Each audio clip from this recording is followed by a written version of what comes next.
What's going on, fellas? It is Monday, June the 10th, and week 10 of the Bigs has just concluded. Pretty interesting week, as it appears that it was a week of movers and shakers and things closing the gap quite a bit from the top teams down to the bottom teams. And I have a special guest for you guys today. I have now acquired the services of a very special gentleman known to everyone throughout this league.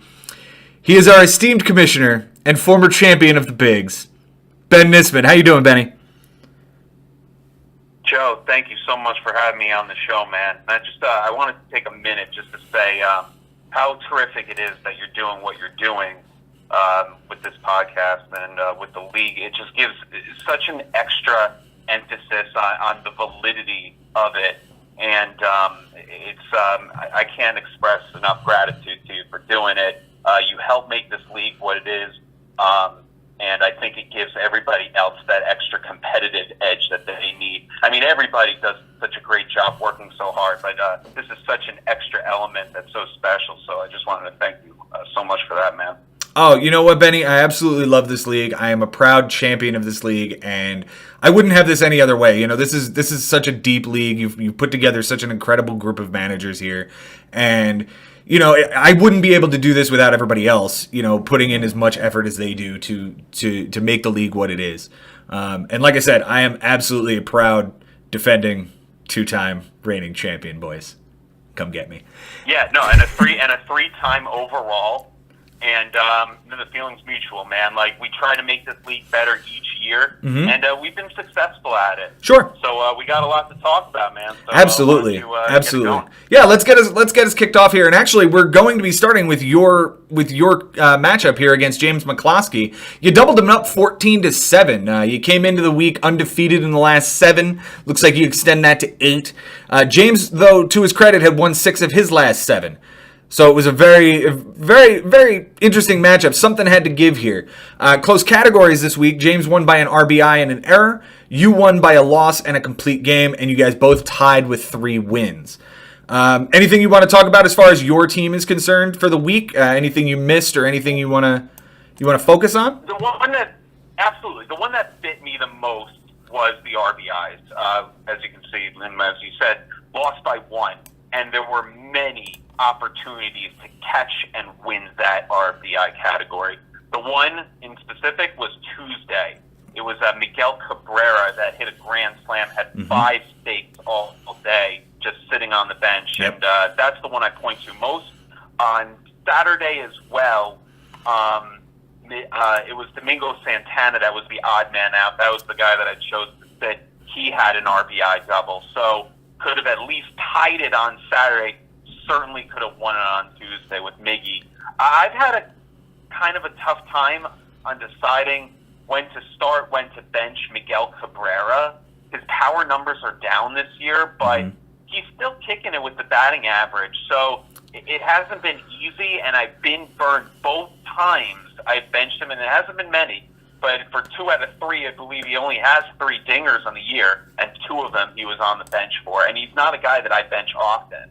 So that's one guy I'm having a hard time with, but I needed another offensive player, and we'll talk about the trade later on. Sure. But that was one guy. I needed to add another offensive player just because Miggy, you never know when he might go down. I have an older team with Votto on there as well. Those are 2 of my first basemen. So it was good to acquire another bat, but we'll definitely talk about that later. Is there anything that you noticed in particular? I did see, now at the time it would have tied this category, but I did see the triple from Miles Straw on, I think it was Thursday. But it didn't look like you had a way to get him into the lineup because he's still only utility eligible at the time. And I think that's still the case because he hasn't started 5 games yet. Right. At the time, it would have tied the category. You ended up losing it 2-0. So in the end, it really wouldn't have mattered. But at the time, it was one of those. The thing is that player wasn't playing starting that day also. Oh, he wasn't? So I could, okay, no, he did only go 1 for 2. Okay, I see that. Yeah. So that was one guy that I couldn't have gotten in the lineup, but with no logic would I have put him in the lineup. Sure, So, sure. That was one that I looked at that at the end of the day, I was annoyed by it, but I was like, well, how the heck could I have known that? Sure. One, Sure. You brought that guy in and he won you a category last week and he's already off your roster. Thank you very much. I appreciate what you did for me. I completely understand it. Yeah, basically. Yeah. No, I completely understand it. You did going to moves really quick before we jump over to James's team. Before we get to the trade, which I think we'll wrap the matchup up with. You finally dropped Brad Boxberger, who I know you drafted thinking he was going to be the closer in Kansas City. Tell me about your feelings about him. That's a good question, man, because I had looked at and left him off my team because I did draft him so early, and I did have a lot of commitment. I mean, I drafted this guy in front of Jake Arrieta, so it's not easy to drop that guy. But what I was noticing over a month is that the Kansas City Royals aren't not only winning a lot of games, that when they win by such a large margin. There isn't even that many save opportunities for a player to have. So it was either they were getting killed or they were winning by a lot, or what would happen is they'd win by a walk-off. So there was no opportunity to get the save anyway. So, yeah, eventually I just had to let him go. Once I saw Ian Kennedy grabbed a save, I was waiting on that. I picked him up. That's something that happened a couple of weeks ago. But at that point, I was like, you know what? It seems like Ned Yost is going to kind of do a closer by committee thing. I guess on this particular day, I needed to get rid of Boxberger to add a player, so I did just that. I did want to mention one thing before we close up the matchup about the pitching. Sure. And that's that my bullpen is still the story. And Absolutely. My bullpen is getting me enough innings to get close enough to that 37 that I don't have to start that many starters, which is an extremely huge advantage. I even had the liberty to go ahead, and even though I was going to catch that innings on Saturday, I said, you know what? I'm going to start Kyle Gibson on Saturday to go for the K's. Sure, he got me that, but he pitched terribly. I did not think that he would pitch so badly in Detroit.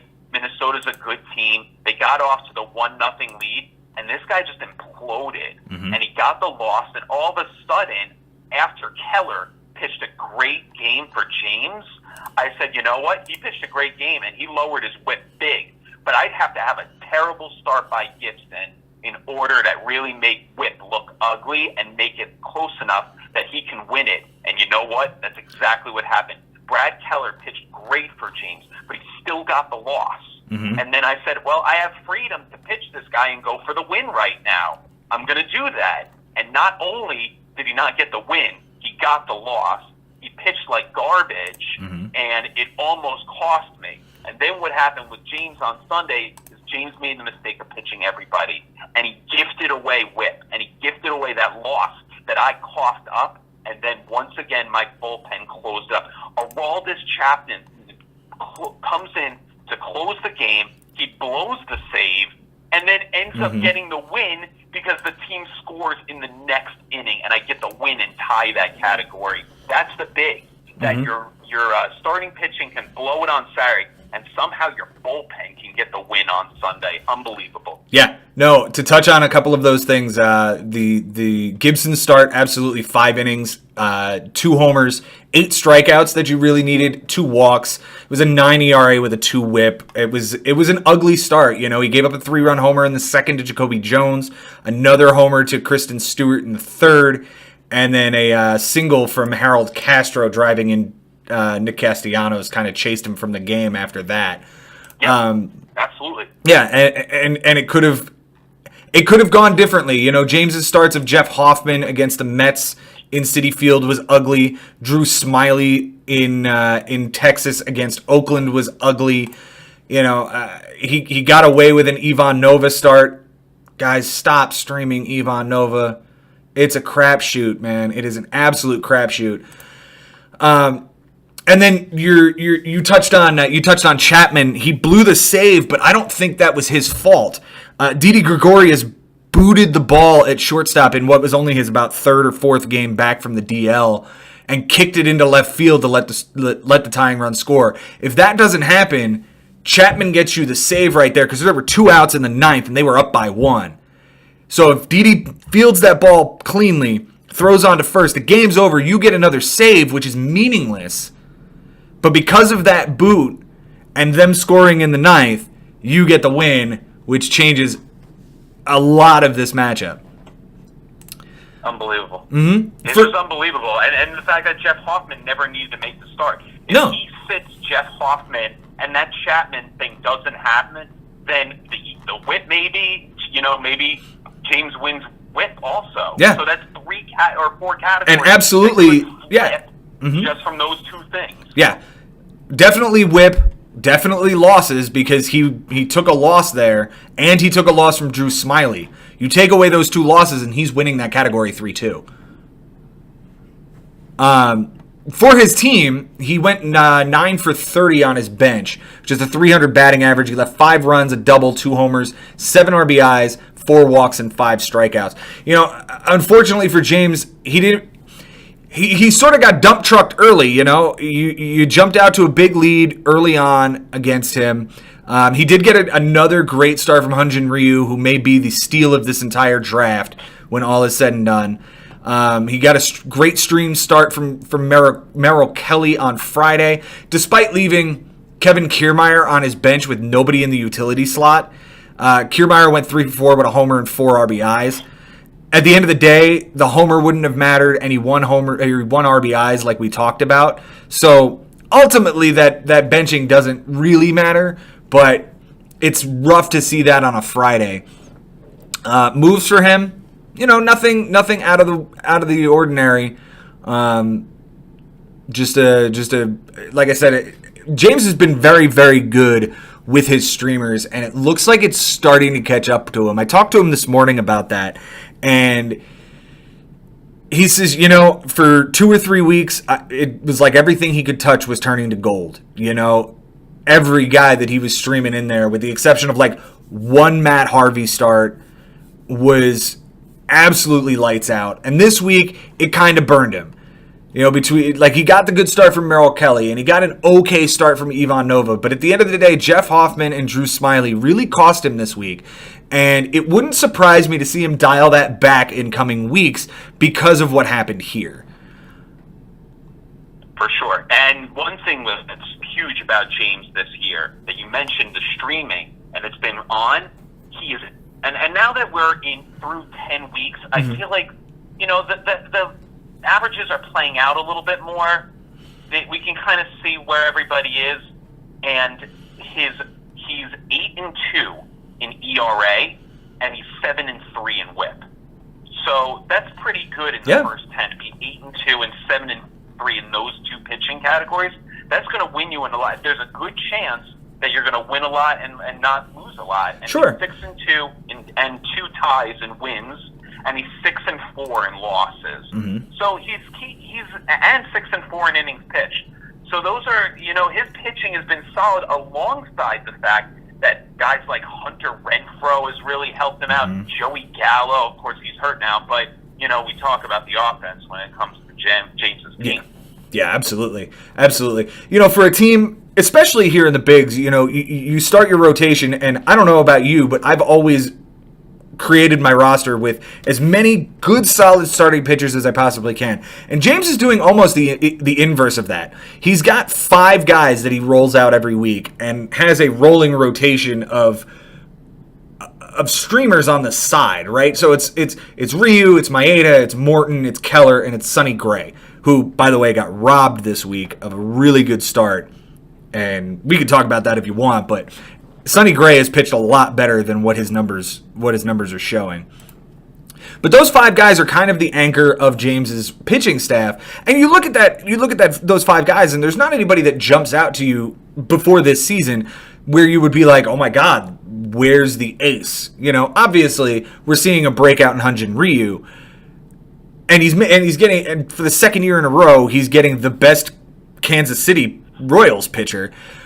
But after that, it's sort of a mixed bag, you know, and he's doing an incredible job streaming week in and week out. It's just this week it finally caught up to him a little bit, and we'll see how he does going forward.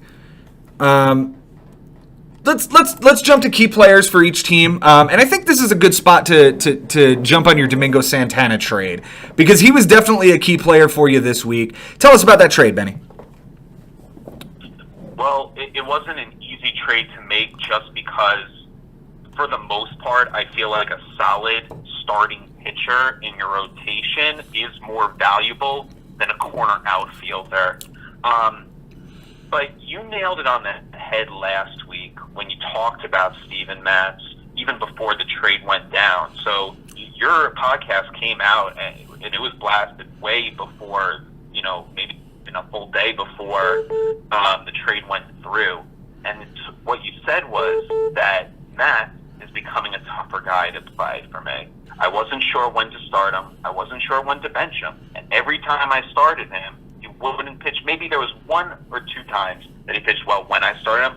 But for the most part, when I benched him, he would pitch well. Mm-hmm. And it was just becoming too difficult to decide. I mean, he pitched well yesterday for Frank, and you'll get to that later. But it was just getting too challenging, and I didn't want to have to deal with that all year. At the end of the day, maybe he helps me if I just start him every single time, but I don't know what I'm going to need on that given week. I just don't, and I just decided that I wanted another offensive piece that I can comfortably put in the lineup every day. So that's what I did. Sure, much like the statement I had about German Marquez last week, where you don't want to be staring down the need of a good quality start from, say, German Marquez in Colorado against a good lineup. I don't know how comfortable you would feel staring down the prospect of needing a good start from Steven Matz against, say, LA or Chicago or St. Louis or Washington or Philly, which are all realistic matchups to have on, say, a Saturday or a Sunday. I can understand parting ways with him. You've got a really good rotation of guys right now, which we'll get to in a moment. But again, like you hit on earlier, the strong point of this team is your bullpen. And if your bullpen is able to get you close to enough innings, say it's 15 or 20 per week, you're going to lean on that pretty hard, and then you can just throw, say, Chris Sale and one other starter and call it good. Yeah, and now that's a strategy that I've been used to now for the last few weeks, and that's what I'm winning with. Mm-hmm. But my question is, does that mean that there's a little flaw with the league and maybe the inning minimum should be bumped up a little bit? Maybe not much, but just enough that I should have to start, 4 or 5 guys a week. But then also we can make the argument that, well, come on, if it's not really fair if only a couple of my guys are going once a week, well, and they're going up against these big teams like Los Angeles, like you mentioned. And it's just like, oh, well, it's kind of tough to make 37 innings if I don't have too many starters starting this week. Plus, now you're making me reach from the barrel on these, but I don't know. There's always gems that you can find in free agency also. Well, the thing I would point to, Benny, is how many teams have a bullpen like you do? The answer is zero. Yeah. The answer is zero. You've structured your lineup the way you have, and you've given yourself a strength that nobody else in the league can go up against. Nobody in the league has 4 top-end closers. It's just not a thing. And for you to continue to be grabbing guys, I see it every single week where, oh, hey, Josh Tomlin picked up a save. I wonder who... Oh, damn it. I did that this morning. I was like, oh, hey, Josh Tomlin grabbed the save. Who's got him? Oh, wow, Ben grabbed him quick. You grabbed him after the game was over. I grabbed him during the game. Okay, then. So you add in Ian Kennedy, who picks up saves. Jansen, Treinen, Chapman, Oberg, Sean Newcomb, who picks up saves. Your bullpen is the most ridiculously deep thing I've ever seen, and you should be able to rely on that. Because nobody else... You're doing it almost at the expense of having a deep rotation like some other teams will. And... it's a testament to what you're able to do. Now, do you want to raise the innings minimum? I could see that being a necessity to combat something like this from now? Say it was like this. Say you turned around tomorrow and traded off, for the sake of argument, Foltynewicz and Wainwright, and got Sergio Romo and Michael Lorenzen and a bunch of other starting pitcher eligible guys at the back end of bullpens, and you were somehow able to, along with the Josh Tomlin and Sean Newcomb and Seth Lugo, who I'll get to in a minute, you add in all those guys, that is 9 back end of the bullpen guys. If those 9 guys were able to go 37 innings in a week consistently, then you might have a problem. To where you don't have to play a starter at all. Something like that can't happen. Exactly. I made sure that I made it long. But there was a moment a couple of years ago when we had 27 as the minimum. Where, and somebody was doing it. Like, if you could just do that. Yeah. Then, you throw one good starter, and then the rest is all your bullpen, and call it a day. Yeah. More on your offense. As long as we're talking about key players, another guy you just traded for. We'll go on the offense, and then you'll mention the bullpen. Sure. That you were wanting to talk about with Lugo. Absolutely. The other guy you traded for most recently is Trey Turner. We could talk about the trade another time, but to see him in his first full week on your team hit .292 with a .346 on base percentage and 2 homers and 5 RBIs, he didn't get you a steal, which I find kind of surprising. But he did lead your team in doubles, and that's a category you won by 3. And he also got you 6 big runs, which tied for the team lead with the 2 Santanas. Tell me about your trade for Trey Turner and why you felt Raisel Iglesias was the guy to get rid of. It's a good question because I was actually fielding a couple of different offers. I know. I was one of them. Yeah, exactly. So, I could have traded somebody that I thought was going to maybe be on a team that was going to win more games, so therefore he would get more saves, like a Jansen, like a Trinan. And at the end of the day, what I was offering, I guess I could have moved Jansen and gotten this player that's a little bit better. But Raisel Iglesias plays for the Reds. Although I had high beliefs for the Reds going into the season. I really did. I thought this was going to be a good team. And you know what? There is a lot of season left. Who knows? Maybe they become a wild card contender. However, it's not looking like it. And it didn't look like the Reds were going to win that many games. Not to mention, it has to be in save situations. So that's why I thought Iglesias would be the guy. And I thought Trey Turner was a good return. I'd say so. He just came back from injury, and good chance he'll stay on the field. I like to think there's a good chance now he'll stay on the field. Oh, sure. He'll provide those numbers that I need. Now, he's not going to necessarily put up those huge power numbers, though he has in the past. I could assume that at least he'd get me more doubles. He'll get on base. He'll maybe steal some bags for me. Mm-hmm. And that's something that I needed, especially after the trade. Moving Correa, there had been an absence with shortstop for a while because Jose Peraza never ended up panning out for me. So I needed to do something to upgrade that position, I felt, and I had the closers to move. It's not easy moving a closer, Joe. Believe me, I know how much value it has, and I know how much value it'll be added to as the season goes. These closers are going to have even more value because more teams are going to be desperate to add that stat each week for their matchup. So it wasn't easy for me to part with, but I knew it was a good time, and I knew it was a guy that I was willing to part with. Well, sure, you're getting back first-round value from a guy who had a freak injury, and you're giving up what many would point to, and I don't think there's any argument to be made. He was absolutely your fourth best closer. So to give up the fourth best closer in your bullpen for a first-round talent,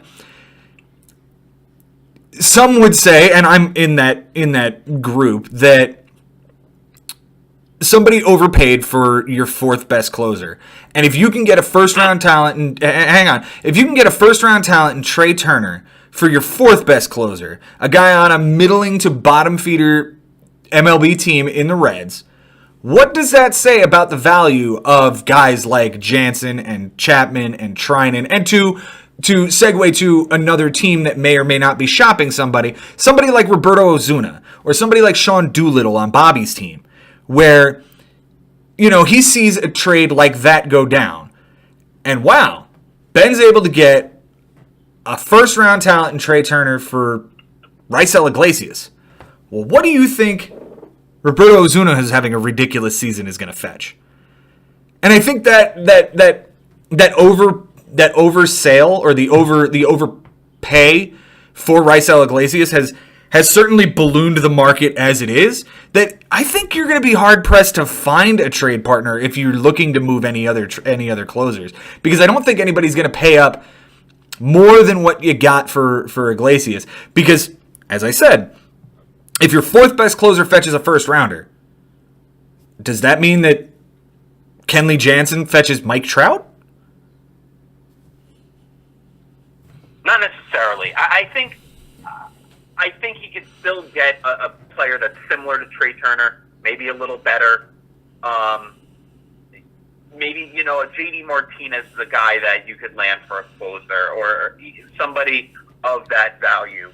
However, what it comes down to, Joe, is the schedule and where you are in the standings in week 20, week 21, week 22, and you look down the barrel and you see your opponent has only one closer and you have one closer, and you say, I need every stat I can get. I can actually, move this guy because I'm, deciding whether I should bench him or whether I should start him every day in the lineup. Maybe I can move one of those guys and get myself a closer to maybe ensure that I can win saves. Maybe I can win WHIP or ERA because I have another guy that comes in and just gets a scoreless inning for me. Sure. So it really comes down to scheduling, in my opinion, what guys realize what they might need for the last few weeks and also the playoffs. Okay. It'll be interesting to see if any other back-end closers, and especially the top-tier closers, get moved between now and the deadline. We'll move on to your third key offensive player. It's Carlos Santana, and I know you've had a man crush on this guy for years. He hit 273 for you, 385 on base percentage, a homer and 3 RBIs. But again, it's the big runs and the walks that drew my attention to him. Benny, I know you've been a guy who is loving the sweet sounds of Carlos Santana for so many years. Tell me about your man crush and what it would take to pry him off of your team, if anything. Well, you're making me give away secrets. I'll be willing to give away a little bit. Okay. Well, look, it's no secret. It's no secret that Carlos Santana is an on base machine, right? He's it's really the walks and the on base. That's why I have him on my team, so I can hopefully ensure that every single week that possibly there's a good chance that out of 22 weeks that I can win 18 of them with walks and with on-base percentage. Oh, yeah. At the moment, I am 7-0 with 3 ties and walks, and I'm 5-5 in on-base percentage.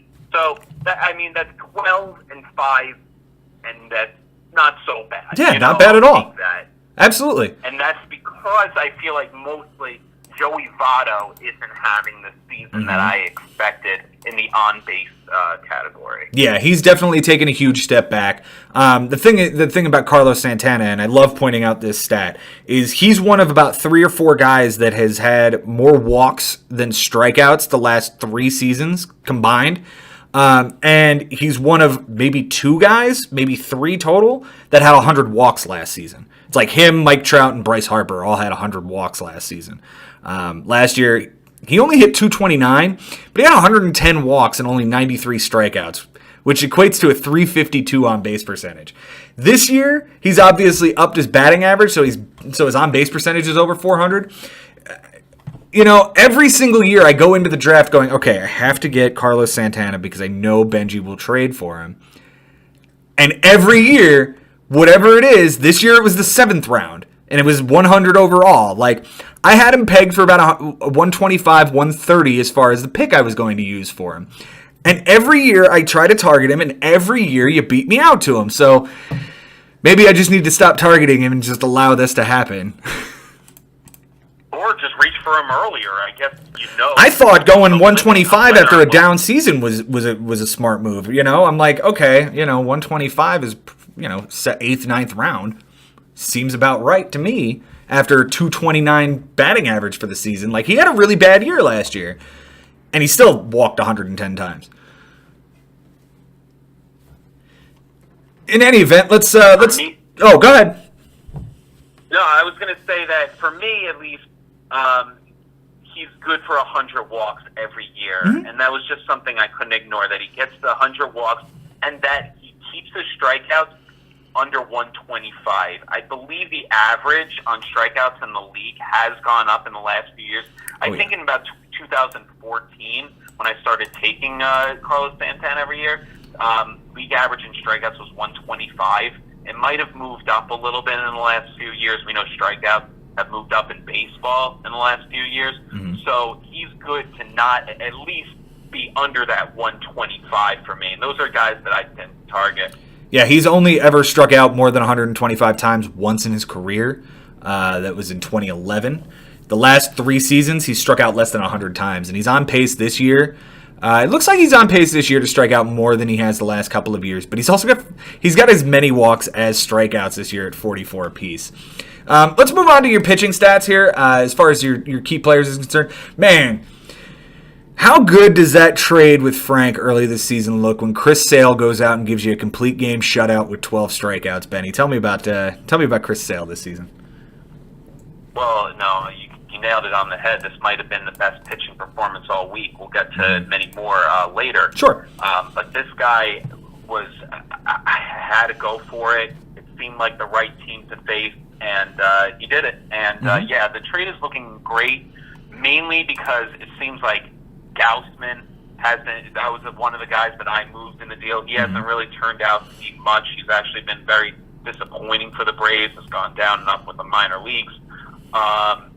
He's also Correa going down with that injury. It makes it so I won the trade. Jose Ramirez hasn't done anything even still. I mean, he's had a couple of nice games, maybe a good week here and there, but nothing from Jose Ramirez, one of the guys I moved away. I've been able to make the most of Blake Trinan and this Chris Sale start. Best start he's had for me, but it looks like this guy has turned his season around. That was what I was banking on when I made the trade. I was hoping that Chris Sale had reached the worst point, and law of averages says as long as he doesn't get hurt, he's not done. Yeah, he's still an ace pitcher, and he was at the lowest point humanly possible for him. And you bought in. Don't get me wrong. I was looking to do the same thing, and you beat me out to it. The other name you hit on is another key component of this week was Blake Trinan. He did get you 2 big saves. Obviously, you won saves, and you're going to pretty much every week unless you start farming out your closers. Trinan has been huge for you. Not as great as you would have anticipated. A 3.34 ERA, a 1.48 WHIP, but a strikeout an inning, 14 saves. He's been everything you could ask for. And finally, we'll hit on Seth Lugo before we move on to James's team. 4 1/3 innings, 3 relief appearances, 5 big strikeouts. Seth Lugo was sort of a throw-in in that trade where you got these other 2 guys, and I wanted to hit on him. What drew you to him, and why was he part of that deal? It's a great question. There's a value now to bullpen in our league because of the relief appearance stat. You can't just have bullpen. You need to have a rotation, but you can't just have a rotation. You need to have a bullpen. You need to have guys that are going to help you win the relief appearance stat, that's going to help you maybe grab a win, but most importantly, come in, not walk guys, not give up bombs, and lower the ERA and lower the WHIP. That's what you need. Lugo has something very specific, and that's that he's dual eligibility, that he has that SP option, and then I can put him in the rotation as an extra reliever. So that does quite a few things. I mean, that makes it that on a day I have no pressure to maybe start anyone because my rotation is filled with relievers.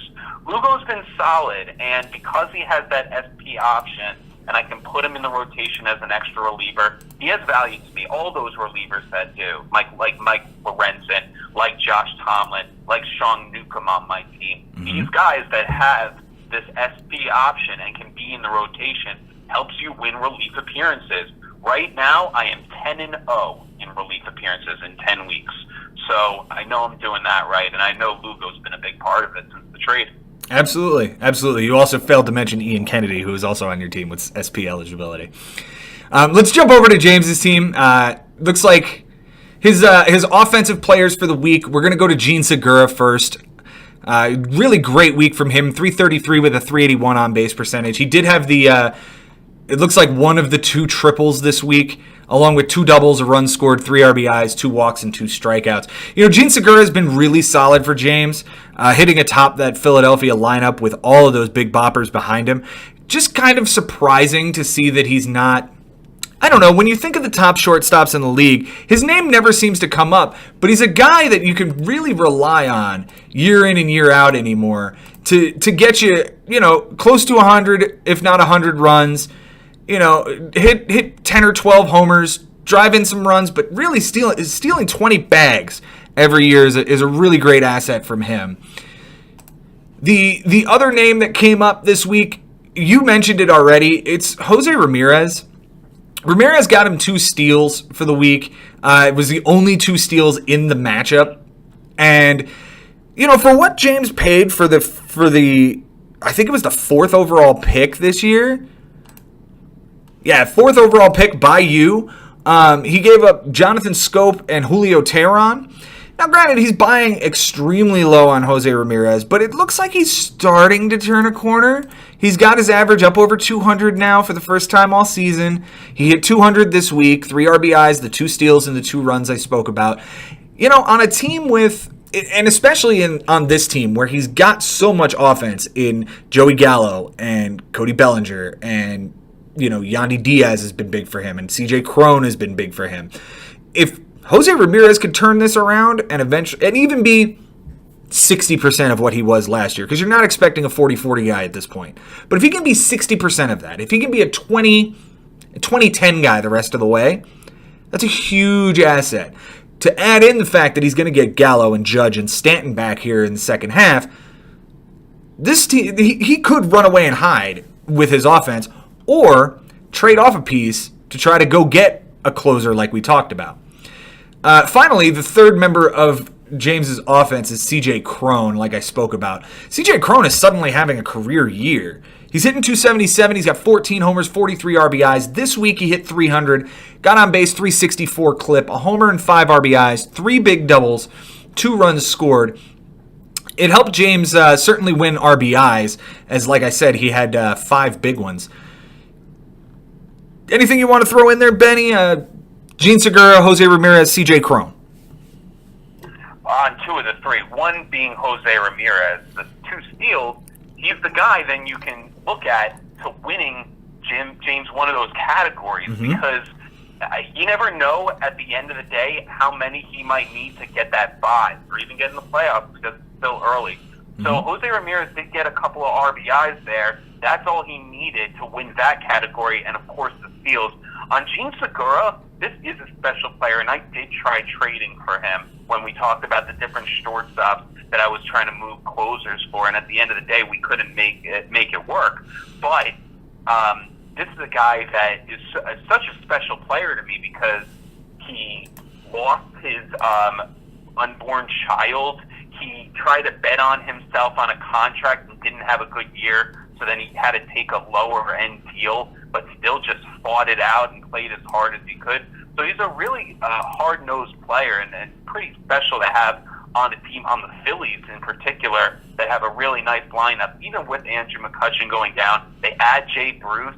This guy's numbers, I can't imagine. He could score 100 runs this year, and this guy is definitely an unsung guy that you've mentioned that no one talks about really, but he is a very, very valuable shortstop and just one of the components now with James's team that's so dangerous offensively. Absolutely. To piggyback off of that, Gene Segura has only ever scored 100 runs once, and it was that year that he had to take the lower deal from Arizona before he got traded to Seattle in the Taijuan Walker trade.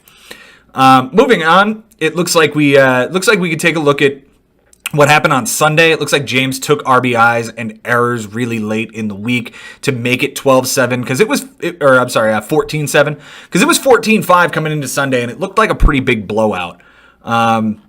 Anything you want to throw in there? Not really. Just we've hit on most of it. The Jeff Hoffman decision, Chapman getting that win, and the Avisail Garcia error that I guess I couldn't have planned for. I guess I assumed after he had a terrible day on Saturday that he'd have a better Sunday. He did. He just didn't get the... Just not in the field. Yeah, just not in the field. Yeah. Right. So there was that. And just, James brought it with the RBIs. He got it from the guys that he needed it. And that's how he was at least able to salvage. And every stat matters. If you lose 10-9 versus losing 13-8, that's a big difference. And if you can just salvage, and we'll talk about other matchups where guys were able to close the gap, that's going to be huge when we look at down and we see week 20, week 21, week 22, and everything is getting so close, every stat is going to matter. Absolutely. Let's move on. We can move on to another matchup. It'll be mine and Chris Levy. Jose told a story. I came in and, I saw James. I saw James was losing a lot early, and I had opened up quite a lead over Chris early in the week. So I was thinking, well, here we go again. I'm going to take over first place. James is going to fall back a little bit. He had about a 4 or 5 game cushion on me before the week started. So I figured I would close that up. It would probably be another game or two that I would have a lead. Boy, was I fucking wrong there. Credit to Chris. The guy, we talked about this off air. We talked about the fact that Chris had come into after 3 weeks, was somewhere in the neighborhood of 30 games under 500 and has fought all the way back over the last 8 weeks or so, 7 or 8 weeks to get to 2 games over 500, and he's in 8th place after this week and a 12-7 win over me. Close categories this week. I won by 1 RBI, and we'll touch on that in a minute. I did win by .02 whip. Chris didn't win anything close. He kind of blew me out in a lot of categories, and we tied in triples, steals, and wins. On my bench this week, and pardon me a moment, Benny, I'm going to have to rub my temples. I had one of the worst weeks managing that I've had in the history of this league. It was so bad that every time I looked at my team, there was another homer on my fucking bench. And I still hit 10 homers this week. I won homers and I won RBIs. And I left 10 I hit 315 on my bench, 10 runs, a double, a triple, 5 homers, 12 RBIs, 5 walks, and 14 strikeouts. You know how many of those categories I would have flipped? Runs, triples, RBIs would have been a hell of a lot further away. Probably on base percentage at that point. So that's 4 categories I could have flipped there. And I lost by 5. Jeez, can't imagine why I lost. Pick a day. Pick a day and I can tell you exactly why I benched the guy I benched when he went off. Yohan Moncada on Tuesday went 1 for 3 with a homer. Matt Chapman, 1 for 5 with 2 RBIs. Well, I think weather was a factor there. The next day, Polanco, 2 for 4 with a homer. Baez, 0 for 4. Well, Polanco was facing a pretty good pitcher, if I remember correctly. And Baez was really hot last week. Like, really hot. Or no, he was terrible last week. But he was hot this week. So, Stephen Piscotty hit a homer on Thursday. Michael Conforto hit a homer on Friday. Javi Baez hit a triple on Saturday. Eloy Jimenez hit a homer on Saturday. Pick a day. It was one of the worst days one of the worst weeks from me that I will ever manage. And yet, on the other side of the coin, it was one of the best pitching weeks I've had in a long time. because I got a complete game shutout from Jason Vargas. I got a complete game from Nick Pivetta. I got an 8-inning and a chance at another complete game from Joe Musgrove. I mean, if you had told me that these three guys would combine for 26 innings and 4 earned runs, I'd have called you crazy. I think you did an unbelievable job with the pitching, man, because to look at the whip and see that the difference was 1.03 versus 1.05, that's one reliever. That's one starting pitching performance. That's just one decision that you made better than him, that's the reason that you won that category. You don't win that category, the score is 13-6, not 12-7. Yeah. So to win that category because of the Jason Vargas move, because of some of these other guys that you decided to start and not to bench, that was a big difference. There's a lot that we can look at on the reason why Chris ended up winning the categories that he did, or at least tying wins with you, right, is because of what he did Sunday morning, which I found very interesting, mainly because no one, literally no one, gets to a player more consistently than Joe Schubert on the day. Yeah. Because you're awake more than everybody else, because you're on top of it more than everybody else, because you know exactly what you want to do, and you're ready to do it, and that's why.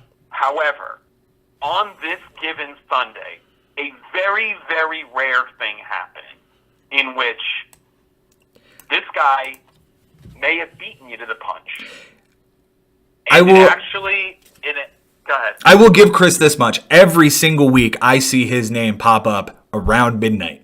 Now, I don't know if he lives on the West Coast or on the East Coast. I will freely admit I do have a bit of an advantage when it comes to the next day's waivers or the next day's free agents, because living on the West Coast, it goes into effect for midnight for me, where it's 3 a.m. for you guys.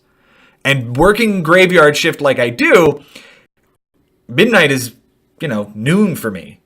So as soon as midnight hits, I'm on the waiver wire. And there was one morning I knew that I had to get Trevor Richards and somebody else. And I'm sitting there waiting, and I'm watching the clock, and I have these things queued up. Like, they're ready. All I have to do is hit accept, and it'll throw it through. But I can't do it until midnight because the guys I'm dropping were in my lineup the night before. Chris is the only guy that I fear when it comes to picking up guys off the waiver wire, because I consistently see him day in and day out at midnight, between midnight and 12:30, picking up guys. And you're right. All right. Go ahead. So here's what I was going to say. Basically, what happened was at 5 in the morning, Chris picks up Ronaldo Lopez and Chase Anderson and Chad Green, and he starts them all the following day. He ends up lowering his ERA, lowering his whip, winning ERA as a result, I do believe. You could correct me if I'm wrong, but these moves ends up winning those categories and tying wins. However, he decides to bench Steven Strasburg. If he starts Steven Strasburg, he ends up winning wins, and he ends up winning whip. So it's funny how he had a gut feeling about certain guys, and he was right about the guys that he picked up at 5 in the morning before you somehow. You didn't block him. And then those guys actually get him to win these categories and tie wins. However, the guy that he drafted is the guy that he benches, and that's the guy that would have won him 2 more categories. Yeah, the only one you failed to hit on was Jose Suarez of the Angels as well. He didn't have a great start against Seattle and actually got him a loss, but it was another guy that he jumped on. Benched. Yeah, he was benched. Oh, he was benched. He sat him down. Yeah, but that's another guy that I could have picked up that was on his team just for that day. You know what I mean? Like, right, he did it to block you from Exactly. So I had to turn around and, at 6 in the morning, jump on the Dylan Bundy train.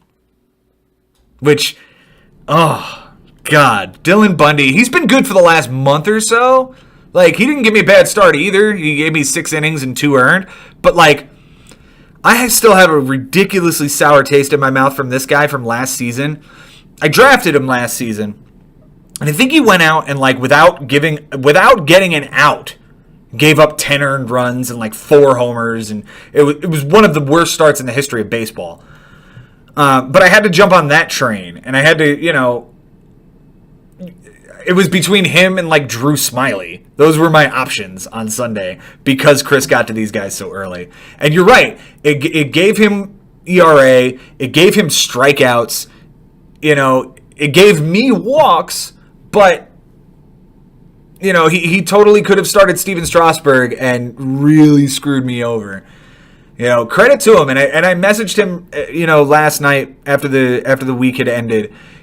Credit to him. He's a fantastic manager. He earned a lot of respect from me this week, just on Sunday alone. But overall, to have the matchup be 13-9 after Tuesday, and to have him come back and make it 12-7, that's a huge swing. That's a huge swing to do. And it's absolutely a credit to how good he managed.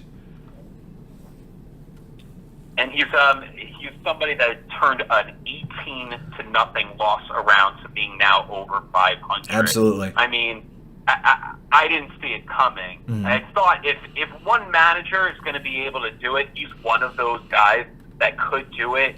But when you see an 18-0 hit so early in the year, yes, it's early, but I don't think we've ever experienced anybody losing 18-0 before. And now the dude is over 500. He's in striking distance. Mm-hmm. He's 4-1 and 5 in wins, and he's, as far as his pitching goes, he's 7-3 in ERA, and he's having a dangerous run here. He's won 6 of his last. Yeah, he's won 6 of his last 7 matchups, and you know who his only loss to is over that period, Ben?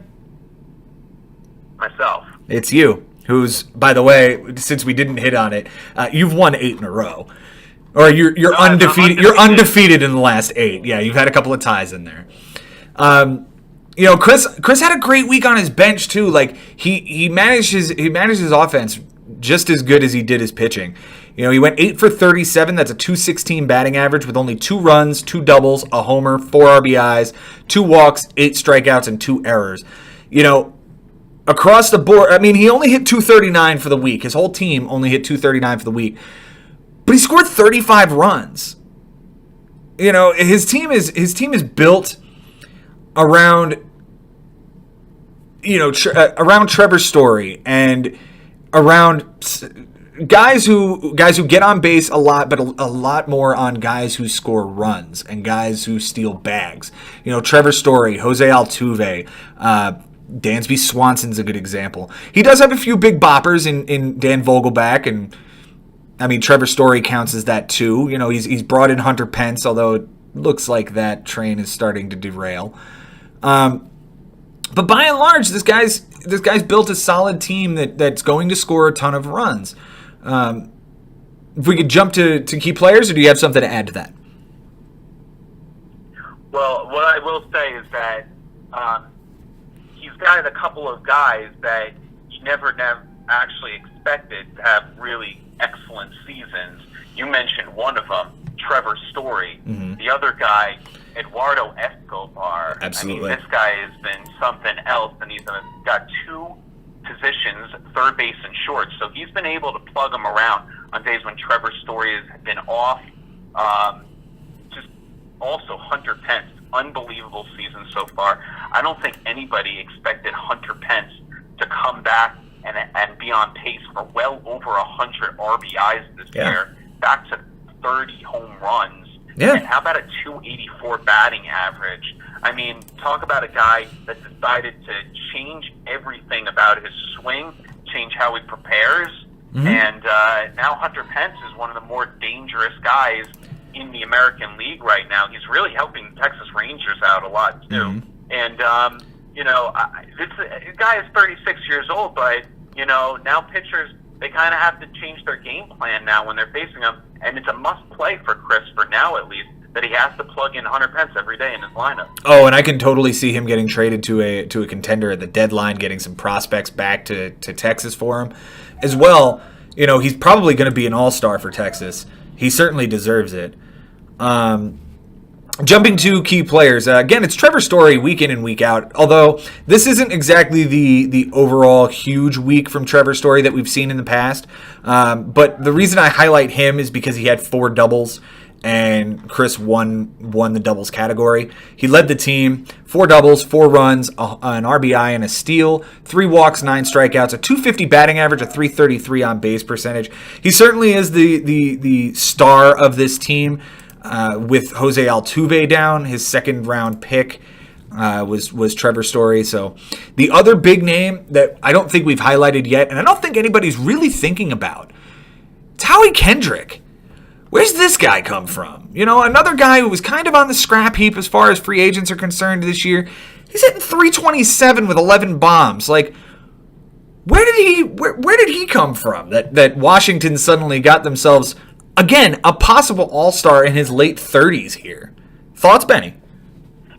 Yeah, no, it's another 35-year-old player and having a great year on a team that isn't doing so well.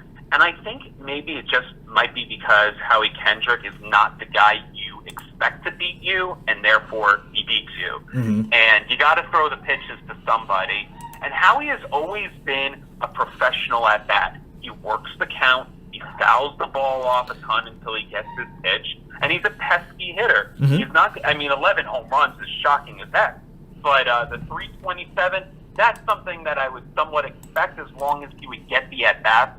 Yeah, you would expect the bat to slow down a little bit as he is reaching, the late 30s. But as of right now, and now he's done some of these things, by the way, pinch hitting, coming off the bench late for the Nationals and helping out, which is going to be a lot of his role, with Brian Dozier probably being the main guy that they're going to stick out there every day. But Howie is, as long as he's going to get the at-bats, he's going to see pitches to hit, because the Nationals are still a pretty good offense when all healthy, that as long as this guy is getting the chances, I would assume that he could produce. I didn't expect 11 home runs. I didn't expect him to get as much production as he's getting for Chris, but he also might be a guy that Chris, on the day, he sees that Howie Kendrick has the day off, he might be a guy that he drops and moves on from, because you never know what you're going to need on that day. Mm-hmm. So if the Washington Nationals aren't playing that day, I could see Howie Kendrick getting dropped. It's possible. I mean, the thing that you touched on was Brian Dozier, and I don't see how the Washington Nationals can continue to play Brian Dozier over Howie Kendrick with as poor as Dozier has been this season. But that's another conversation for another time.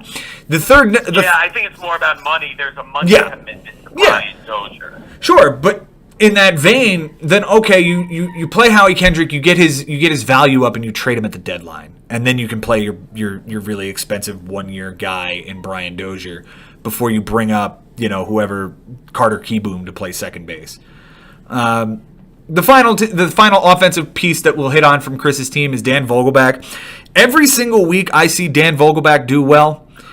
I hate the fact that I dropped him, and I had him on my roster for almost a month, and he had a week where I think he hit 111, and he struck out like 11 times, and it was like, okay, and he's on Seattle, and Seattle was, coming back down to earth after their hot start, and I'm like, okay, that's the end of that. Thank you very much. Have a nice day. It was not the end of that.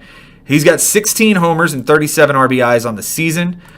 He hit 1 this week with 5 RBIs, 7 big walks. He hit .292 and a .452 on base percentage with 4 runs and a double. I really wish I wouldn't have dropped him, even though I have Jose Abreu, who's leading the AL in RBI. To have a backup guy like Vogelbach, and it looks like Chris has got him as his starting first baseman more times than not, especially with Robinson Cano down. It's between him and Kendrick and Jose Martinez right now. Any thoughts on Vogelbach there, Benny? Well, I do think it's funny that it's just another guy that you see just getting thrown around to different teams, and eventually he settles into one for a while and can help a team win against maybe the guy that dropped him. I mean, that happens all the time. One thing that I wanted to bring up, as you said, he's a guy that you dropped, and you mentioned how there were a lot of decisions that you made over this week that you could possibly say this has been your worst management in any week, which is kind of a rare thing for you to say with as much success as you've had since 2011. I was hoping that you could take a couple of minutes to maybe describe like what that feels like to just every day seem like another bad decision is being made, because it's something that I've talked to you about, you know, so often in previous years that I can't seem to get it right. What was it like to not be able to get it right for a whole week? You know, I think it was either last season or in 2017. You had you every day you would text me that you made another bad decision. It was 2016. 2016 because I know I missed the playoff by a stat. Yeah, it was that. If I had this week over an entire season, it would probably have been that 2016 for you. It was a living nightmare because every single day I'm looking at my lineup going, okay, I need to get this right today. And I would analyze. You know, okay, is it lefty-lefty? Is it righty-righty? How's he done this week? What's the weather like? What's his history against this guy? What's his history in this ballpark? What's his history? And I still kept getting it wrong. And I was losing my mind. I finally got everything right on Sunday. You know, I played Eloy Jimenez instead of Juan Soto, and he homered. And I was like, I got something right. I was so vindicated. I still lost the matchup because of it. Like, it was an absolute nightmare. I don't wish that kind of week on anybody, because you start questioning, what am I even doing anymore? Like, I just got to play the best players. That was it. It was I got to play the best players. Who would I start on any random day? And I would do that, and it'd be wrong. Well, okay, let's play who's the hottest. Oh, okay, this guy homered yesterday. Let's get him into the lineup. 0 for 4, 3 strikeouts. Thanks, Matt Chapman. Great. Okay, you're back on the bench today. Oh, you doubled. Great. Thank you. Like, it was a living nightmare. An absolute living nightmare is the only way I can explain it. And to see a lead like 13-9, I mean, granted, after Monday I led 17-1. I knew that wasn't real. Like 13-9 after Wednesday was like, okay, this seems more likely. And to see it just absolutely day by day by day just dwindle and disappear and then turn into a loss. It's a gut punch. It's an absolute gut punch. But it goes to show that your management can be the difference between a win and a loss. Oh, absolutely. A big win and a big loss. Yeah, I mean, I've said it before on this show that the decisions you make, the guys you pick up, whether or not you pick them up when they're playing, you know, that will all depend. That will all change the outcome of your week, and it can be as small as one decision. You know, like you said, Chris not playing Steven Strasburg on Sunday gave me a category. Sure. And like you said, Eloy Jimenez hitting that bomb wins you RBI. It does. Right? It does. It was a 2-run homer, so it goes from a loss to a win because of it. I'm going to hit on Chris's pitching really quickly. He did win saves. I take that back. I won saves. But he won relief appearances, and I'm sort of running with only 3 relievers right now. But Josh Hader is ridiculous. You know, 3 saves, 3 relief appearances, 9 strikeouts over 3 innings, or 3 1/3, which means he walked 2 guys and 1 other guy got out by some other means of than a strikeout. Lucas Giolito has been ridiculous for him over the last month and a half. Another 7 2/3. A win, 11 strikeouts, no earned, 0.65 whip. And David Price gave him a good start too. 6 innings, a win, 10 strikeouts, 1 earned, and a 1.17 whip. You know, for as close a matchup as it was with wins and ERA and whip, staring down a guy like Lucas Giolito is just so incredibly hot the past 6 weeks, along with guys like Strasburg and Price, names that you know will carry the load for you over a season. That was it was a rough thing to stare down, and having to turn for me to guys like Nick Pivetta and Pablo Lopez and Eduardo Rodriguez on Sunday, and guys of that ilk. It's a testament to Chris and his roster construction. Thoughts on Hader, Giolito, and Price, Benny? Well, the Giolito thing, I don't think anyone could have expected. That might be one of the best pickup, if not the best pickup off free agency of the season so far. He's been a gem for Chris. Price, that's a guy we didn't know what we were going to get from Price this year. I mean, obviously he's one of the highest paid pitchers in baseball, but I don't know if even though he's won the 2 Cy Youngs with Tampa Bay, I don't think he's ever really been that pitcher since he's joined the Red Sox. With the exception of last year's playoffs, he did a terrific job getting them their World Series. But other than that, I wasn't sure if David Price could carry the load. I wasn't sure if this is a guy that Chris could turn to.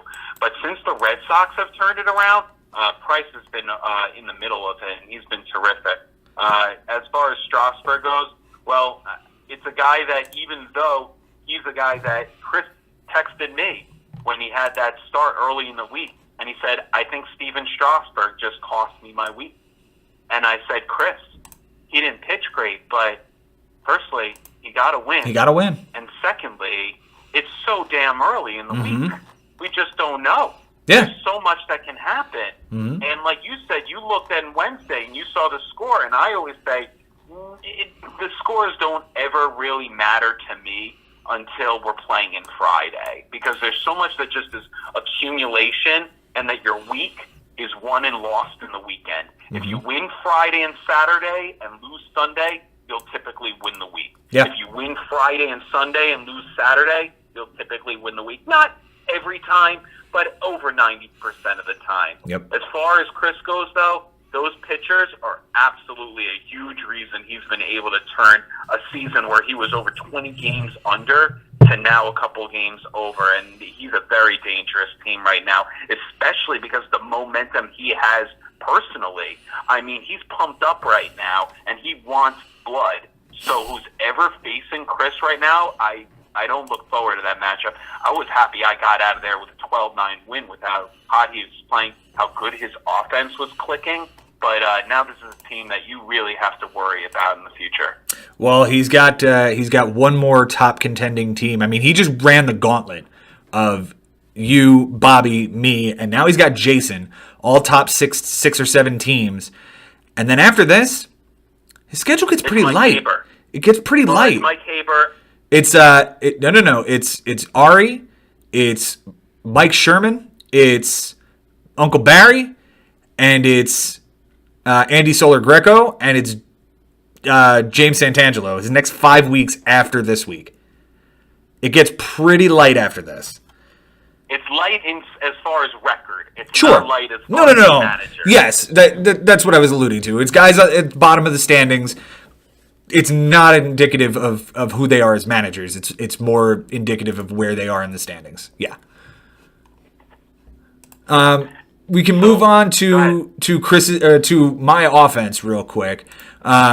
It's all infield based guys, and I'm gonna run this offense until somebody trade me a pitcher. Javi Baez this week came back from a terrible week. He hit .333, 3 homers, 8 RBIs, 5 runs scored, and a double. Francisco Lindor, he hit .333 as well, 385 on base percentage. Absolutely filled up the stat line. 7 runs, 2 doubles, a triple, 3 homers, 4 RBIs, a steal, 2 walks, and 6 strikeouts. And Yohan Moncada hit .429 with a run, a homer, 2 RBIs, and 3 strikeouts. Thoughts, Benny? Baez, Lindor, Moncada, my infield. Well, it's probably one of the more dangerous infields in the game as far as our league goes. But I think what's going to happen to you more often than not is you're going to run into these similar problems that you had during the week, and then that you have too many good guys and not enough positions for them. So Firstly, Jorge Polanco is one of the most dangerous hitters in the entire sport, as far as I'm concerned. He can basically do anything, and he's playing on a team with a lot of pesky hitters that can beat you, and that means even though he's so good, he's still going to see pitches to hit. So, that's a guy that if you want to trade him, you could definitely get a good amount for him, but he's a guy that you have to basically play every day. You're running into a lot of issues as far as it's a good problem to have, Joe, but, to have all these guys that can play similar positions, and there's not enough room to play all of them, you got to kind of play the numbers every single day. And as you said, like this week, it kind of burns you. Javier Baez, because he plays three positions, and because Yohan Moncada plays two positions, you're able to work around that sometimes, but no matter what, someone has to sit on the bench, and all these guys are just too good. No, I completely agree with you. In fact, Jorge Polanco was only supposed to be a stopgap until Francisco Lindor came back. And there's no way I can keep him out of my lineup now. He's been that hot a hitter. And every time I turn around and try to add him to a trade for somebody, I don't know why nobody's believing in this guy the way that he's proven that he can. He's a top 5 shortstop this year in fantasy. It's ridiculous that people are. I was mocked by Frank Bucco when I dropped Dansby Swanson, and Dansby got off to a hot start, and the guy I dropped him for is Jorge Polanco, and now look who's still hot, riding a current 11-game hitting streak, and who's not in Dansby Swanson. I hope to move him. I really do. I hope to move somebody in that infield, whether it's him, whether it's Chapman, whether it's Moncada, whether it's any one of my 5 infielders that I have to play every day. I can't play all 5 of them. Somebody #trade me a pitcher. Moving on to my pitching, it's 3 guys that you wouldn't have expected. It's the guys I mentioned earlier: Pivetta, Vargas, Musgrove. Complete game shutout from Vargas. Complete game 1 earned run from Pivetta, and 8 innings, 3 earned runs from Joe Musgrove. And the Joe Musgrove start was the one that bothered me the most. And it's the same story with what Clint Hurdle is doing to this guy week in and week out. Joe Musgrove will give you 5 or 6 really good innings. 1 earned run, no earned run, 2 earned run over 6 innings. And Clint Hurdle will look at him and go, okay, go give me 1 more. And he'll go out there, and that inning will suck. This start, he sent Joe Musgrove back to the mound at 93 pitches and 8 innings of 1 earned run. And the first batter he faced was Ronald Acuna. And he homered. And he left him in there. And the next batter he faced was Dansby Swanson. And he homered. And then he pulled him. They were up 7-1 at the time. Is that really the spot you're going to push Joe Musgrove over 100 pitches? I don't know. I don't like it. His bullpen has blown games for him. I have an absolutely love-hate relationship with Felipe Vasquez this year because on one hand, he's closed down some games that Musgrove won, but he's blown at least two starts for him. Thoughts, Benny? Pivetta, Vargas, Musgrove. I will touch on Musgrove first. Well, what you're saying is that it's a big lead that he had, and Clint Hurdle wanted a couple. Well, that's typical, to try to save the bullpen. If it has been as poor as you said, to try to get another inning out of him. That makes sense to me, and it's unfortunate that he gave up the 2 dingers, but he's been pretty solid for you this year, and he's definitely not a guy that you can just let go of, even though he's on the Pittsburgh Pirates. He's a guy that you might have to decide on, a day that he's facing a hot Cub team. Maybe you don't start him that day in the beginning of the week because you can make up those innings later. But he is pretty solid for you, and I would definitely think that a lot of the reason why you won WHIP with his .75, that's part of it. Jason Vargas, this is a guy that had such a bad year last year after getting the big contract from the Mets. How can you trust giving the ball to him every 5th day? the Mets have, and you can argue that he has been the Mets' best starting pitcher. Sure, DeGrom has still been good, but Vargas, because he's been the most surprising Mets player. Sure. I'll say that. He pitched great, and you wonder his next start against the Yankees, do you dare try it again? Do you dare try to roll the dice with Jason Vargas? It worked for you once, and it worked, and it was at a big moment in the week for you when you could really, make a statement against Chris. However, against that Yankee lineup, I don't know. Tough call. Well, to answer those questions, I will be rolling Joe Musgrove out there today. He is in Atlanta against the same team that he went 8 innings against. And I will be starting Jason Vargas in the Bronx. I'm hoping that the Yankees will be rolling out a rather thin lineup, considering the lack of offense that they have, with all of the injuries to guys, Andujar and Stanton and Judge. It's still a potent lineup, don't get me wrong. Gary Sanchez is having a great season, and Luke Voit is having a great season. But I feel like if I'm gonna roll Vargas out there, I mean, look, he's been fantastic since April the 19th. He only has one bad start. He's been, you said it, arguably the Mets' best pitcher. And the complete game shutout at home against San Francisco, it comes off of a 7-inning loss, but only 1 earned run in LA the start before that. So there is a hot, potent lineup on the road that he succeeded against. And I think he can certainly turn in a good performance today against the Yankees. And I'll also be starting Anibal Sanchez on the road in Chicago against the White Sox. Anything else from this matchup, or should we move on to the number 3 team coming into the week? We said almost everything that needs to be said. Just I'll reiterate.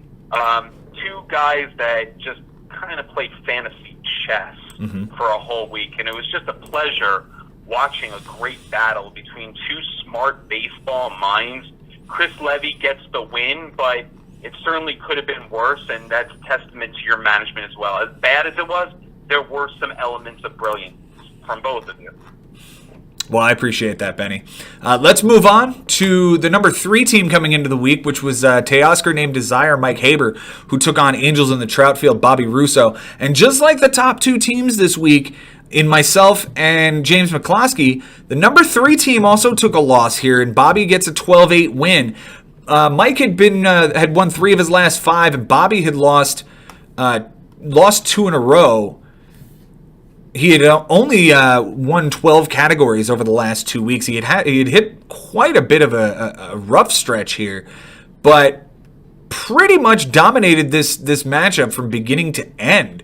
Bobby for his week only went 4 for 26 on his bench, which is a 154 batting average, 1 run, a double, 2 RBIs, 3 walks, and 2 strikeouts.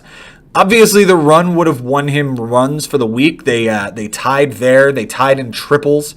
Bobby won by one stolen base, a win, a loss, and 2 saves. And Mike won by a walk, .004 on base percentage, and a complete game. It's closer than the 12-8 matchup, than the 12-8 score says. Neither one of these guys hit very well offensively. Neither one of them pitched very good. But the last few days of the matchup were really key in showing what the outcome truly is. Before we break down anything further, Benny, any thoughts there? Well, I'm sure you'll cover Sunday thoroughly, but it seems like that was the difference. Mike had a couple of big days from some offensive players that really changed it. Bobby had a big lead. It seemed like this was going to be lopsided. Bobby reached out to me around Thursday and said, this looks good for us because we have nice leads against top teams. And I said, well, still pretty early. Bobby gets the win, but Mike definitely closed the gap. Oh yeah, it was 16-4 after Thursday, after Friday actually. It was 16-4. So Bobby certainly felt like he was in the driver's seat. But 4 big categories flipped over the weekend. And it's like you said, if you win, Saturday and Sunday, you'll win more times than you'll lose. But in a case like this, even flipping 4 categories makes this a much more palatable loss than a 16-4 drubbing. For Mike, you said it. He had a couple of big days. He had a couple of big days on his bench. Overall, he went 8 for 42, which is a 190 batting average, 4 runs, a double, a homer, 4 RBIs, 2 walks, 16 strikeouts, and an error. The big things that were left on his bench was a Paul DeJong homer on Thursday, but I can't blame him one single bit for benching Paul DeJong there. A, Paul DeJong has sucked for about a month, and B, Didi Gregorius was coming back off the DL, and you have to play Didi when he comes back. I mean, the guy was a 30-homer shortstop last year before he went down with Tommy John, and he's coming back in that Yankees lineup. You totally have to start him over DeJong, who had a nice start to the season, but just doesn't seem to be doing very well lately.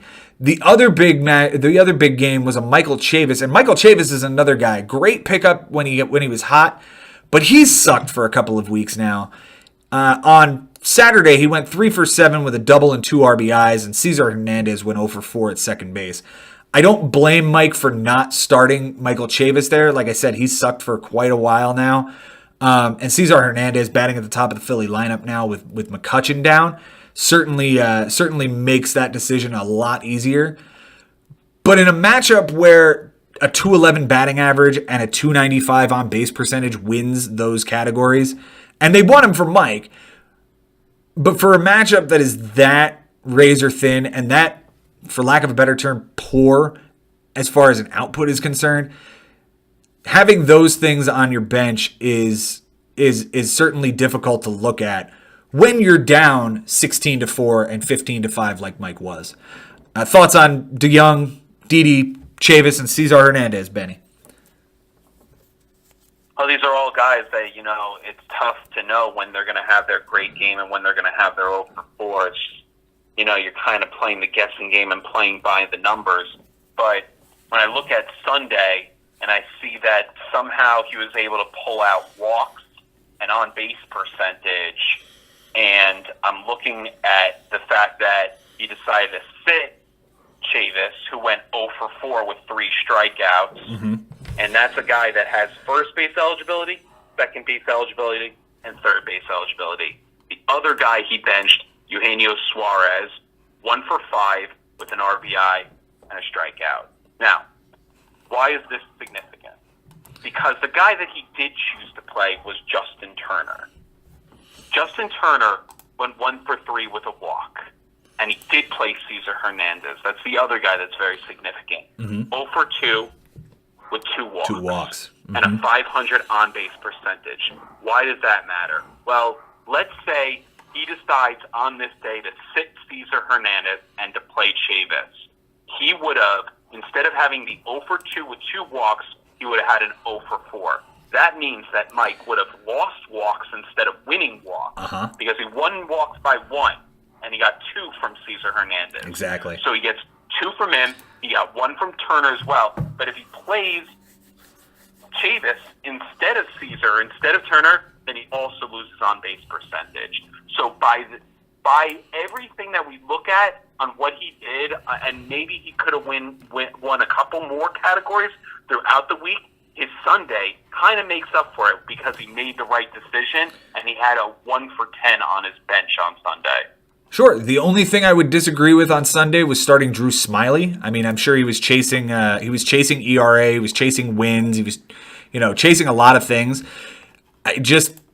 When he's got Madison Bumgarner on the mound and he's got Aaron Nola on the mound, and the only things left to choose from is Drew Smyly or not starting somebody, because Drew Smyly was the last streamer available on Sunday. I know this because I picked up the third to last guy in Dylan Bundy, and Chris turned around and took Chad Green in response. So Drew Smyly was the last guy left. And I think anybody who looks at that would say, Drew Smyly at home against Oakland in Texas. I don't know if I want to do that. But Mike did, and he took the risk there, and I think it cost him. I think it cost him ERA. I definitely think it cost him WHIP. But he did get innings. He was chasing that extra win. He did not get a win from Nola, Bumgarner, or Smyly. So difficult to say that he made the right decisions throughout his entire team on Sunday. No, I meant mostly on the offensive side. He was able to make up for having a really, really long margin to kind of climb back from. And I know after I spoke to him, he was not expecting to only lose 12. He thought it was going to be much worse. So he was kind of thrilled to kind of make it a good loss, if there is such thing. Mm-hmm. For Bobby, it's interesting that we're sitting here talking about, innings and wins and ERA and WHIP, all of which Bobby won. On Friday, he benched Yonny Chirinos, which was an 8-inning win with 6 strikeouts. And he benched Antonio Senzatella, who went 6 innings with a win and 1 earned run. He was only at 29 2/3 innings at that point, but he was ahead on wins, losses, walks, strikeouts, homers, ERA, and WHIP. That's 7 categories. He ended up winning everything but strikeouts. So he only gave up 1 category by benching those 2 guys. And it's within the ballpark to say that he would have been close in strikeouts if he took those 2 starts. And ERA and WHIP would not have been close with those 2 really good starts. Thoughts on those 2 benchings? Well, I don't know what was going on for the rest of the week, what Mike had going on. There's so much more to play at that point that I always am in belief that if you don't think a guy is going to have a good game, don't play him. Either drop him or sit him down. So, yeah, I see what you're saying. Sometimes it's important to be aggressive. But we talked about it with me, like when I try to get hungry to get those Ks and what I'd be risking by pitching Kyle Gibson. It didn't work out, you know? So, I understand what you're saying. Like, it stinks to see, like, good innings, good quality innings on the bench. But it's just, you got to play the numbers as is, and you got to play your feel and what time it is in the week. Sure.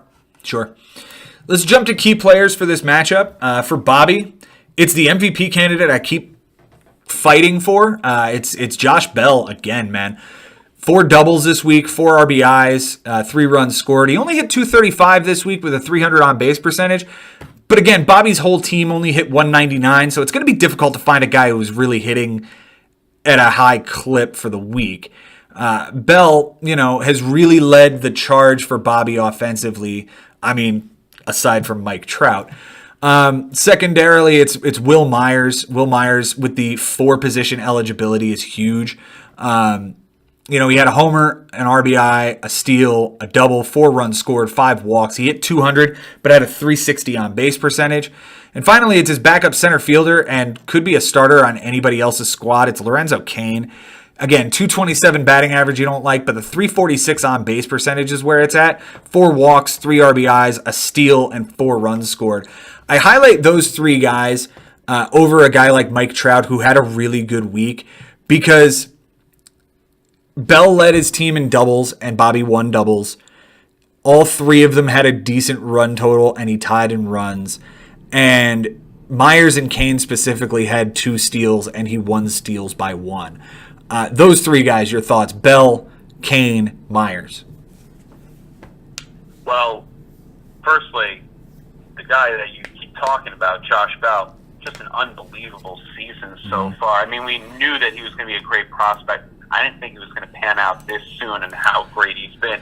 I mean, the guy could have 46, 47 home runs if it continues. He's got 18 already. He's got the .325 average. So it's not just power. I mean, he's hitting it all over the field. If the guy has got 25 doubles already, how many doubles is he going to have this year? I mean, is he going to have 55 doubles? I mean, Bobby really found a gem, and he didn't draft too early on this guy. No, it was 12th round. Definitely, wow. I mean, that's halfway through the draft, so perfect guy that he can't really trade at this point. If he does decide to trade it because he needs something, he could get a lot for Josh Bell. Absolutely. Lorenzo Cain, pesky hitter, started great, has started to cool off recently. This is a guy that picked up baseball in high school very late, as far as a kid, that ends up taking on the sport. So, super athlete, and he's definitely going to be a guy that you can count on to play every day. But, you never know when he's going to hit that cold streak. The Brewers are a great team, so they have a lot of guys, and therefore you can assume that they're going to have a lot of big scoring games where they score 8, 9, 10 runs, and he's going to be in the middle of it. Will Myers, with his 4 eligibility, that intrigues me. I mean, you can basically have him in third base and not getting any errors at that position. Something that I strive for is to have guys that are DHs but somehow have an eligibility at a certain position. Sure. So you can stash a guy that's actually not playing a position in real life, but you put him in shortstop third, a very likely spot where guys get errors and he can't get an error. So that's one strategy that Bobby can play, having Will Myers every day at third base. Dangerous hitter in a dangerous lineup now in San Diego. As long as he stays healthy, to have Machado hitting near you, to have Hosmer hitting around you. I mean, the list goes on and on. This is such a good lineup in San Diego now. Mm-hmm. So, Will Myers, a lot of value right now. Same with Bell. These are guys that I don't know if Bobby feels comfortable trading, because I know that he feels like he needs another bat. I told him, Bobby, you've got a lot of bats on this team, man. You're benching good hit stats every day. Mm-hmm. It's just a matter of knowing who to play with. If anything, I would say that Bobby could enhance his starting pitching somehow. Well, the thing about Bobby's team is almost the inverse of the problem I have, right? He's got a ton of outfielders that all need to be played, and they all play the similar positions, right? He's got Mike Trout, who's center field only, Lorenzo Cain, who's center field only, and Adam Jones, who he picked up, this year, who's center and right field eligible, who's been a really big bright spot for the Diamondbacks despite his injury recently. He's missed the last 4 games. Nick Markakis is in this lineup as a right fielder only. And if we add in Will Myers with left, center, and right, he's got a lot of outfielders, and he has to play these every day. Ketel Marte is center field eligible, but he's got shortstop and second. I think that Bobby's in a similar spot that I am, and a move there would make sense, but we've not yet come eye to eye on a trade.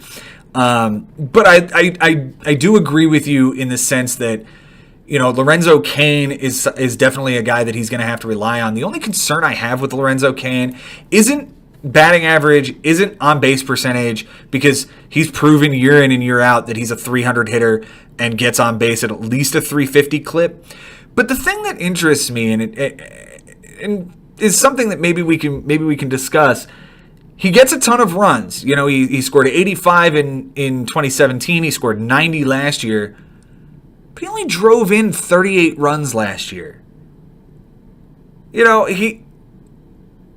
He doesn't hit leadoff every day, does he? It just doesn't seem like the guy. Yeah, he does hit leadoff almost every day, other than it looks like he hits third against lefties. But for a guy who bats, you look at a leadoff hitter like Charlie Blackmon in Colorado, or I don't know, I'm trying to think of another one that drives in a ton of runs. You'd expect Lorenzo. Trey Turner, maybe. Trey Turner's a good example there. You just look at a guy like that in a lineup like Milwaukee, and you'd expect to have more than 40 RBIs in a season. I guess I just figure that, sometimes you just don't come up with a lot of guys on base. If he is batting leadoff or is batting second, well, that means, who's getting on base? The number 8 hitter in the pitcher spot? That just might not happen a lot more than you think. I mean, I realize that this is a team that won the division. This is a team that did score a lot of runs over the year. Mm-hmm. But he did score a lot of runs. He scored 90, you know, and he was getting on base, like you said, 395 OBP last year. That's terrific. Yeah. So, I mean, it's not that he's not doing his job. It just might be that he's not coming up in those spots that often. And if he is, if he was hitting 30 home runs a year, you'd see more RBIs. Oh, absolutely. There's guys that you mentioned. Charlie Blackmon typically hits more home runs, so that might be why. Yep. Let's move to Bobby's pitching. This week it was Sean Doolittle who got him 2 saves. Bobby did win the saves category 4-2. So Sean Doolittle coming in with 2 2/3. He didn't have the cleanest innings by any means. He had a 6.75 ERA and a 1.88 WHIP over the week. But the 2 saves and a win with 5 strikeouts is a solid enough number to have me highlight him. Considering Roberto Ozuna only came in twice this week and got a save and didn't strike out a batter. Noah Syndergaard is slowly starting to turn things around, ? He had 7 innings and a win against Colorado at home, and didn't have an earned run there, and had 6 2/3 against San Francisco. It was a 2-start week for him, so 13 2/3 for the week, 11 strikeouts, a 198 WHIP, and 11 strikeouts. And finally, Garrett Cole. You know, the 1-2 punch of Cole and Syndergaard, you certainly looked at and said, wow, that's a really good 1-2 for Bobby. I just don't know that they've been everything that he would have anticipated. You know what I mean? Like it's been a 4.45 ERA for Syndergaard this year, and it was certainly much higher than that before this week. For Cole, it was 14 strikeouts over 7 innings. Look, Cole is striking out the world right now. He's got 130 strikeouts over 85 innings. That's gross. And in playing for Houston, he's going to get a ton of wins, but you would expect more than 5 at this point. Thoughts on those 3 guys, Benny? Doolittle, Syndergaard, and Cole? Well, as far as Syndergaard goes, I could see him turning a season around. I'm one of those people that don't think he's pitched as badly as his numbers. Sometimes it's decisions by the defense. There was a game early in the season where Brandon Nimmo didn't decide to throw to the cutoff man, and it moved other guys over with like the pitcher on deck. It was a mess, but basically Noah got screwed and had to pitch longer as a result instead of being able to just pitch to the pitcher. So that was one start in general where the wheels fell off for Noah after that. But that's a guy I could see turning around. Houston with Garrett Cole, that's such a good team. So I got to believe that even if he doesn't pitch well enough, sometimes his offense might help carry him. Now, the other guy, Sean Doolittle. And I'm going to take this time to just say something directly to the manager. Go for it. Bobby, you have this guy, you have Ozuna, you have a nice bullpen core. Don't mess with it, man. Don't be so foolish to just get rid of something that's an advantage. Listen to a guy that has a secret weapon, not so secret anymore, in myself, that has such a deep bullpen, and I'm winning because of it. If anything, Bobby, try to add that closer. Add it from a team that only has one closer and isn't winning that category every week anyway. So they have nothing else to do. You have a lot of offensive pieces. You could definitely make your bullpen more dangerous in the later weeks of the season and in the playoffs. Strong advice from Benny. We'll see what Bobby does down the stretch here. I will say that he posted up on the boards here about going out to get a third baseman or a left fielder, and certainly was willing to trade off from his relief pitching or his other outfielders. It'll be interesting to see what Bobby does. Let's move on to Mike's team real quick. Edwin Encarnacion had a huge week for him, and by huge, I mean huge. 241 batting average, but a 371 on base percentage, 5 homers, 9 RBIs, 8 runs scored, 6 walks, and 8 strikeouts. You know, I had EE last year, and I traded him off in a Corey Kluber trade. You know, the guy is good for 30 homers every year, and it looks like he had a down year by his standards last year. He only hit 32 homers instead of close to 40. He only drove in 107 runs. He only hit 246, whereas the year before he hit 258. Like, look, you know what you're getting with Edwin every year. You know you're getting at least 30 to 35 homers. You know you're getting 100 RBIs, and you know you're getting a 240 to 250 batting average. I don't think that's too much to ask. For Mike as well, Aaron Hicks has come back and has been hitting fairly well. Granted, he's got a 227 on the year, but this week he only hit 192, but a 344 on base percentage, 6 walks, a homer. Oh, I'm reading the wrong line. 286 batting average, 375 on base percentage, 3 homers and 6 RBIs, 4 runs, 2 doubles, 3 walks, and 4 strikeouts. Again, he only hit 211 for his team. So you're not going to find a ton of 300 hitters. But the third guy I'm going to highlight is a guy who hit over 300. In fact, he hit almost 400 this week. It's Justin Turner. 389, 455 on base percentage, 3 runs, 2 doubles, 2 RBIs, 3 walks, and 2 strikeouts. You were talking about the difference between Eugenio Suarez and Justin Turner on Sunday. I don't see it wasn't even close to make that decision on Sunday. Suarez only hit 111. He had 5 strikeouts. He didn't put up anything else as far as counting stats are concerned. And Justin Turner has been everything that I enjoyed last year. He's just continuing it this year. Thoughts on those 3 guys? Edwin Encarnacion, Aaron Hicks, Justin Turner. I'll start with Edwin. I mean, he's fascinatingly consistent. You can definitely plug him in for 100 RBIs. He started basically turning his career around at age 29. He had a nice year in 2012. The coming out party, I believe, was 2013. He started going crazy, and like you said, you can just plug him in and assume that he's going to get 100 RBIs and near 30 home runs. Even now playing in Seattle, Safeco is a pitcher's ballpark, but it doesn't seem to matter. And yesterday, he played the Angels yesterday in Los Angeles. He got those 2 runs from the 2 home runs. That's all you need to win the category, right? Mm-hmm. So he did exactly what he was supposed to do.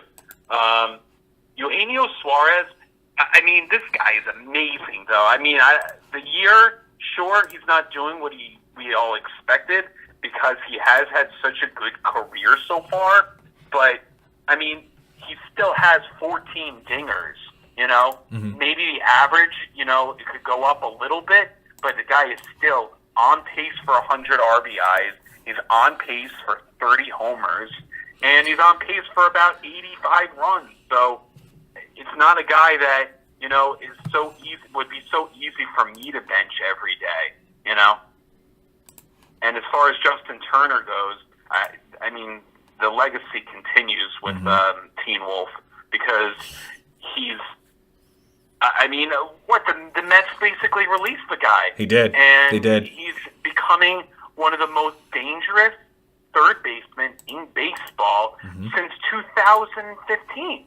And I don't know why, but I know that he's a smart guy. I know that he's an intelligent hitter, but to just do this at this point in his career and that you can completely count on him offensively, it's still stunning, and that's never going to change for me. I'm always going to be blown away by his ability offensively. I know he was a pretty good glove, but I just did not ever expect Justin Turner to not only do this, but to be doing this consistently year to year.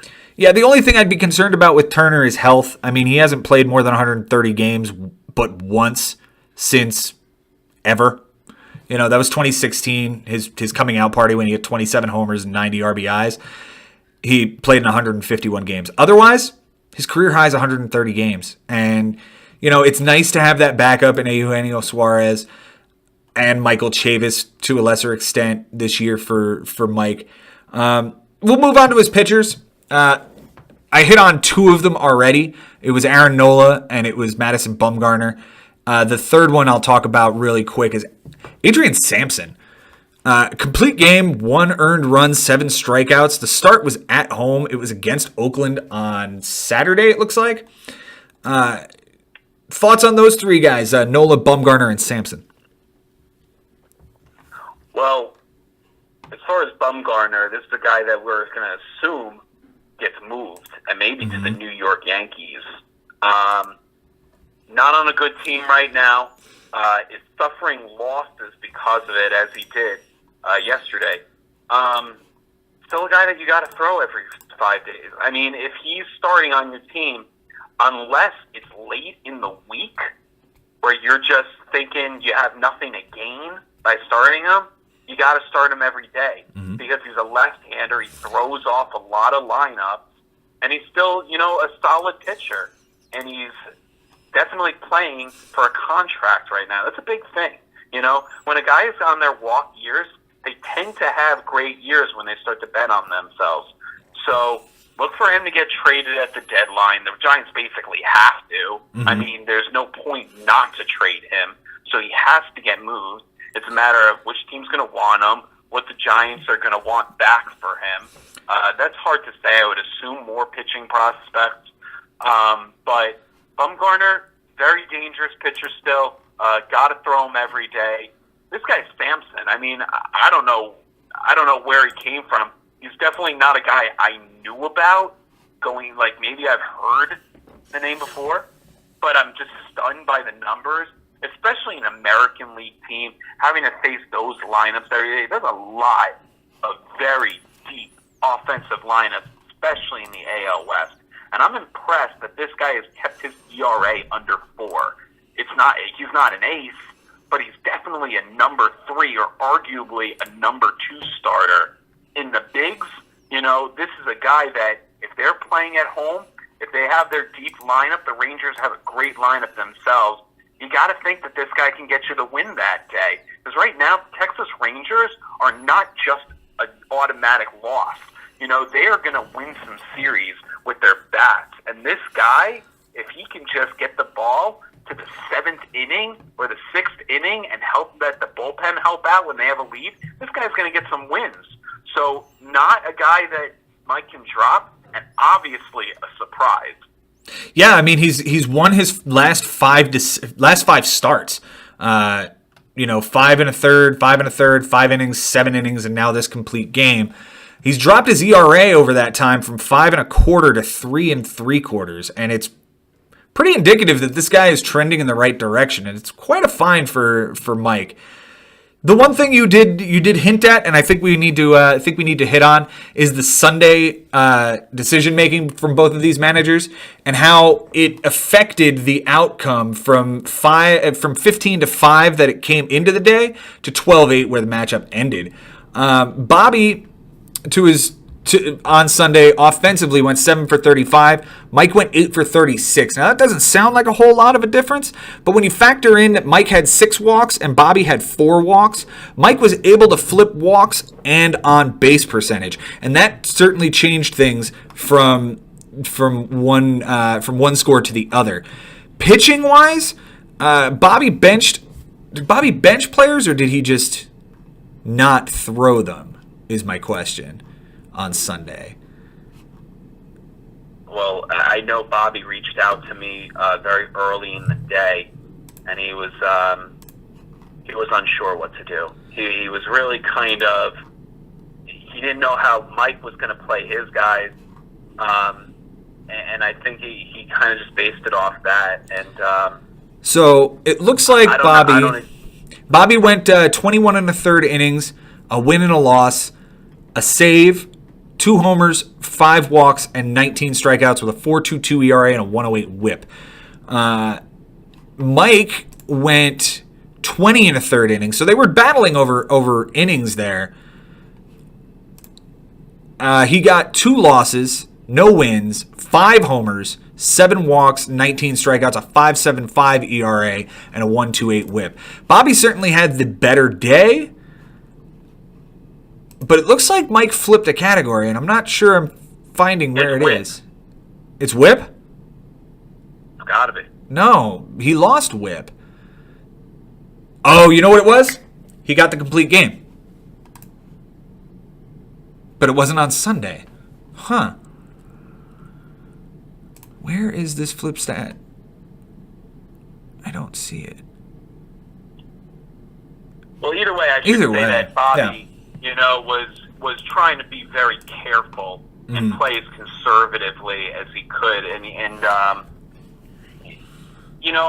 I'll look back still on the offense when all is said and done, and that on-base percentage and walk flipping, because if one of these teams don't make the play, let's say Bobby doesn't make the playoffs, I'll look back on this week. Yeah. And if Mike grabs the bye for some reason and is able to automatically get into the Final Four as opposed to having to face a first-round matchup, I'll look back and say, you know what, because he snagged on base and walks on Sunday, he doesn't have to play this week. Yeah.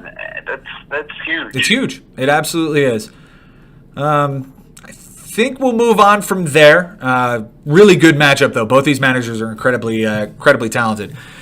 We're going to move on, and we're going to move on to the number 4 team coming into this week, and a team that kind of been scuffling lately, but he's done at least decent the last 3 weeks, and that's Jimmy Dunlap. He won his last 2. He comes in as the number 4 team, taking on the most recent incarnation of Frank Bucco's team. This one's called Can of Corn, and they duel out to a 10-10 tie.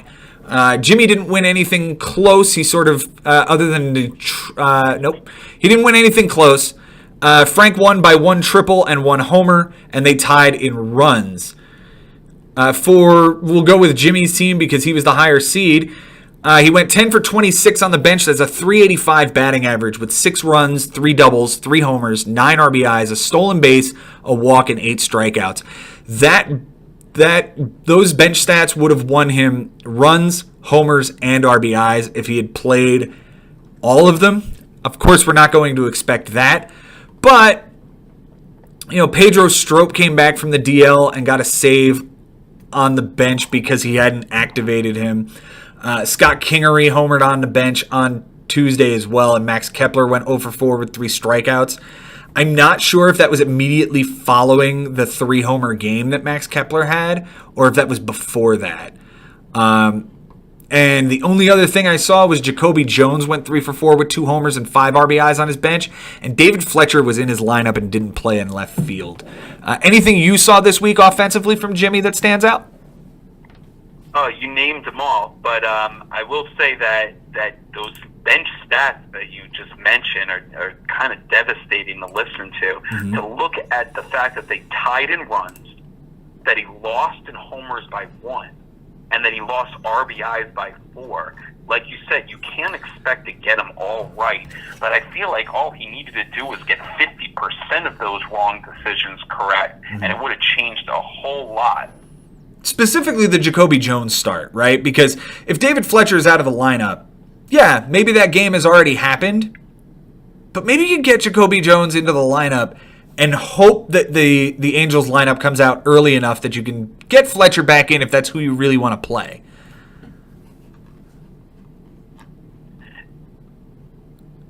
Especially since Fletcher, yeah, he left the game. I think he left the game on the 7th with a sore shoulder, and he didn't play the 8th or 9th, which was Saturday and Sunday.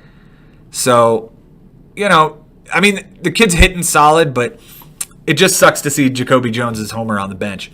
Ad drops, nothing to write home about there. He streamed Eric Fetty. I don't know that was a quality start. 6 innings, 3 earned. For Frank, we're going to move on to his offense really quickly. 7 for 37 on his bench, which is a .189 batting average, 9 runs, a double, a triple, 2 homers, 4 RBIs, 6 walks, and 10 strikeouts. The runs is the big thing that would have won him the week. Having 9 of those on the bench hurts. A couple of things that he made some errors in judgment on. Yanni Chirinos.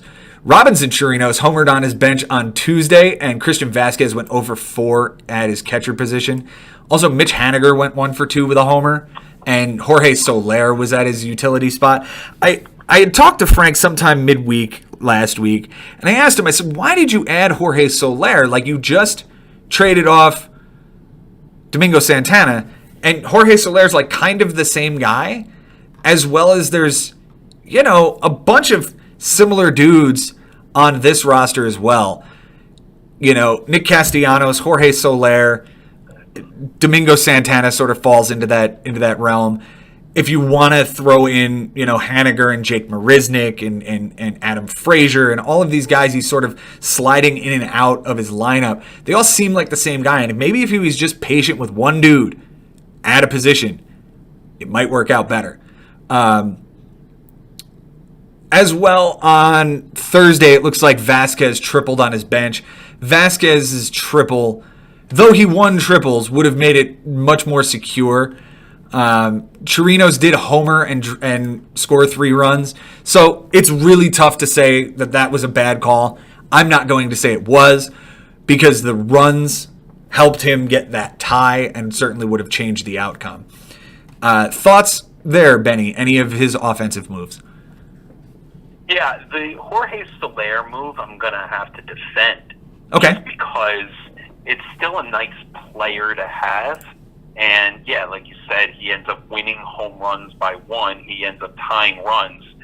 His offense did almost nothing on Sunday. Jorge Soler was the bright spot. So, for goodness sakes, if he doesn't pick up Jorge Soler, he loses this week. And you can argue Frank can't really afford another loss right now. Yeah. Sure, we still have a whole darn half to play, but he's on a tough streak. He's got tough opponents to face pretty soon, you and myself included in that stretch. So he needed something. He moved Domingo Santana. He wanted some kind of replacement. You never know with this guy. This guy's offense right now is just suffering hit after hit in the disabled list department. Yeah. I mean, he's got 4 guys right now dealing with it. Yeah. And it might be the kind of thing where Frank has to drop one of these guys. And I think the answer there would be, if I could just butt in, the answer there is Scooter Gennett. I don't see where Scooter Gennett fits into his team going forward. He traded for Jonathan Scope, to play second base. He's got Willy Adames now. I just don't see where, even if Scooter Gennett were to come back tomorrow, he's now benching the guy he traded for.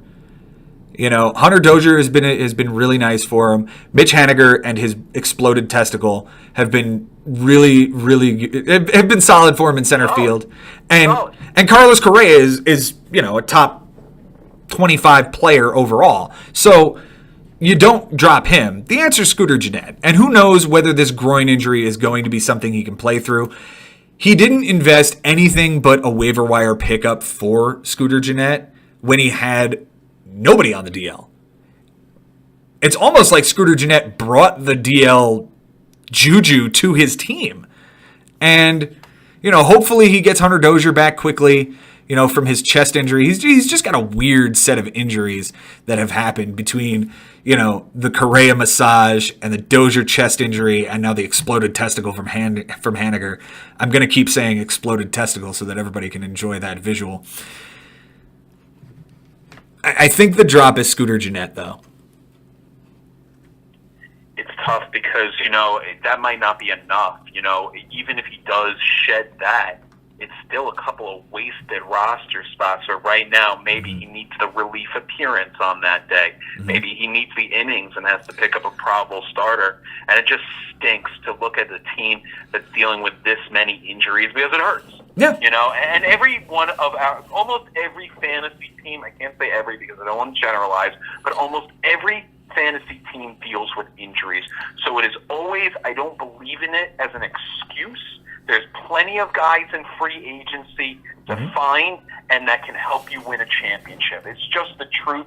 However, there are exceptions to the rule, and he has been dealing with it, poor Frank, and some of these injuries have been just freak weird injuries for a couple of them that might be hard to climb back from. I hope he's able to find a good mix of the guys that he has. I believe that he has an offense that can still win him week after week, but he's going to have to play by the numbers game because he doesn't have his definite shortstop in Correa anymore. He doesn't have his definite first baseman anymore in Hunter Dozier, so he has to rely on other guys. And Justin Smoke, a guy that is helping him a lot, especially in the power department, but even still, Justin Smoke can go 1 for 14 You know, and that's not helping your team, even if he does hit a couple of bombs that week. Well, he didn't hit any bombs this week. In fact, he didn't do a whole lot of anything. He only hit 211 this week.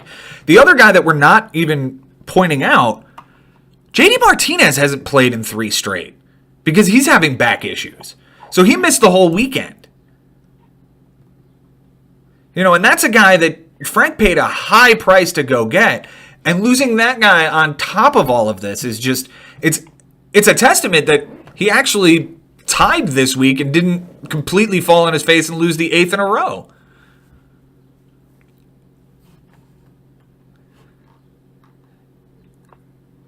You know, pitching wise, let's talk about Frank's roster moves this week. I know I've given him a lot of shit, and he's sometimes deserved it, and sometimes maybe he hasn't. But this is the first week that Frank didn't max out his roster moves, and I think it's a testament to him maybe doing things a little bit differently now. And the results speak for themselves. You know, he ended up with, I think it was 9 roster moves this week, and he ends up tying this week. It's not a win, but it's a step in the right direction, especially over the last, almost 2 months. He lost every single week. A couple of moves in there. He did make the trade for Steven Matz. He added Jorge Soler. He added Marwin Gonzalez. He picked up Zach Plesac, which might end up being a really nice pickup for him. And, he added Mark Canha to play center field while Haniger's out. Benny, thoughts on his roster moves, or any from Jimmy as well? Well, we can look at the Steven Matz deal. Sure. And how now Frank has that piece available to him, going forward. Mm-hmm. As far as this week goes, nothing really that strongly stuck out to me, but that also might be because this is the first time that Frank hasn't maxed out his roster moves. He's starting to play a little bit more conservatively. Mm-hmm. I see that on Sunday he benched his entire pitching staff. He also did it on Saturday. Right, and I see why he did it. He didn't have a lot to gain. He could have gone for it, but he felt like he was risking a lot, so he's willing to take a 500 in the pitching. If he was going to say, okay, I'll lose in wins, I'll lose in innings pitch, I'll lose in strikeouts, but I'll win in losses, I'll win in walks, I'll win in home runs given up, and kind of play that sort of, strategy. Mm-hmm. And it basically ended up working out. He ended up holding on to ERA. He loses WHIP. Now, if he plays Frankie Montas, if he decides to go for it with Frankie Montas, he actually would have ended up raising it. So he played it right. Yeah. No, he played it right. So, he's definitely improving as a manager as the weeks go on. Mm-hmm. And as far as the offense goes, I think he's not making as many switches because he's saying, I like this team. Like, I like this group, and I'm sort of happy with going with them for now. Yeah. Because now he's still got a really deep bench every day, and he's got to kind of make decisions on days that aren't Monday and Thursday when there's a full lineup. Right. But he's got solid guys that if he plays the right 9, and so far Frank has been pretty darn solid with his bench. I mean, he's been better than a lot of the other very experienced managers on as far as the batting average and stats on the bench. Frank has been pretty solid, so maybe he can ride that bench and play by the numbers, and he feels comfortably doing that. Sure. One of the players that I know he believes in more than most is Austin Riley, and I certainly last week gave the comparison of him becoming the next Jeff Francoeur. I am going to backtrack that a little bit, although I do want to point out he hit 192 this week and only had 1 homer, and it was off of Kyle Crick, yet another guy that I would not be afraid of, my hitter facing. Benny, I'm going to give you a blast from the past, and hopefully this comparison is a little bit more on the nose than the Jeff Francoeur comparison, because Francoeur, he came in, he had an incredibly sensational first rookie month, and tapered off and went basically nowhere. I actually think that's not an accurate depiction of what Austin Riley has been and could become. The name I'm going to throw at you, and I'm just going to say the first and last name and let you see if it is something that you remember and something that would be an accurate comparison. Are you ready? Go for it. Mike Jacobs. It's a good comparison, just because we're talking about a guy that's gotten hot out of the gate. You can throw names like Chris Shelton in there. I mean, there's plenty of flash in the pan players that start great and then they fizzle out and just become just another guy. I don't know what Austin Riley is, mainly because he's only had 93 at-bats. Right. He's only played in 23 games. I mean, he could be just another Mike Jacobs at third base. Or he could be Sean Figgins, and have one of those kinds of careers that, help a Placido Polanco, if you will, with more power. Obviously, when I mention those guys, it seems like this guy Riley has a lot more power, more like a Scott Rowland type. Okay. But I just don't know. You just don't know in this many games. Well, the reason I bring up the Mike Jacobs comparison is the numbers are pretty on balls accurate. So Mike Jacobs, of course, you remember in 2005 he came up and he played 30 games for the Mets, and in 100 at bats he hit 11 homers, and he was one of the key pieces that was traded to, at the time, the Florida Marlins to get Delgado, right? His numbers over those 30 games: 112 plate appearances, 100 at-bats, 19 runs, 11 homers, 23 RBIs, 22 strikeouts, a .310 batting average, a .375 on-base percentage. Austin Riley, 23 games, 98 plate appearances, 93 at-bats, 16 runs, 9 homers, 26 RBIs, 34 strikeouts, a .290 batting average, and a .327 on-base percentage. I think this is a great comp. We just don't know. It's just, of course we don't know. Darn early in this guy's career. Yeah. And as long as Inciarte is on the DL, this guy is going to get at bats and he's going to get a chance. I think it's going to be a matter of what happens when pitching adjusts to him. Yeah. And once the league adjusts to him, how will he adjust the pitching adjusting to him? Exactly. And it's something that the guys we've mentioned, the Jeff Francoeurs, the Mike Jacobs, the Chris Sheltons, they couldn't adjust when the league adjusted to him. If Riley is as good as Frank hopes he is, then he'll adjust and he'll have a great season and he'll have a great career. And as a Braves fan, I'm sure he hopes for all of that. I just don't see it. I see a kid who's come hot out of the gate that a ton of fantasy owners across the world are jumping on and are riding until he's going to cool off. It could be another week. It could be another 3 weeks before he really cools off. He could never cool off, and he might be the next Nolan Arenado. I don't know, but I see it. So okay. So let's be honest right now. You're making an analysis on a prediction of what this guy is going to be for his career. If you remember, this guy is actually still in the league, and he's still occasionally starting games for a team. Gordon Beckham. Yep. This guy was supposed to be the thing. This guy was supposed to be such a special player. Yep. And what did he become? How about Chris Conlon? This guy was Rookie of the Year. Yeah. Right? Now, he's a serviceable, nice, off-the-bench guy, third or fourth outfielder, even fifth outfielder on a lot of teams. Or is that what you think Austin Riley's going to be? Just like a pedestrian, average on the WAR scale of players? Or do you think he's going to be even worse than that and just become like a journeyman minor leaguer? Yeah, I mean, obviously the range of player he could be is everywhere that we just talked about.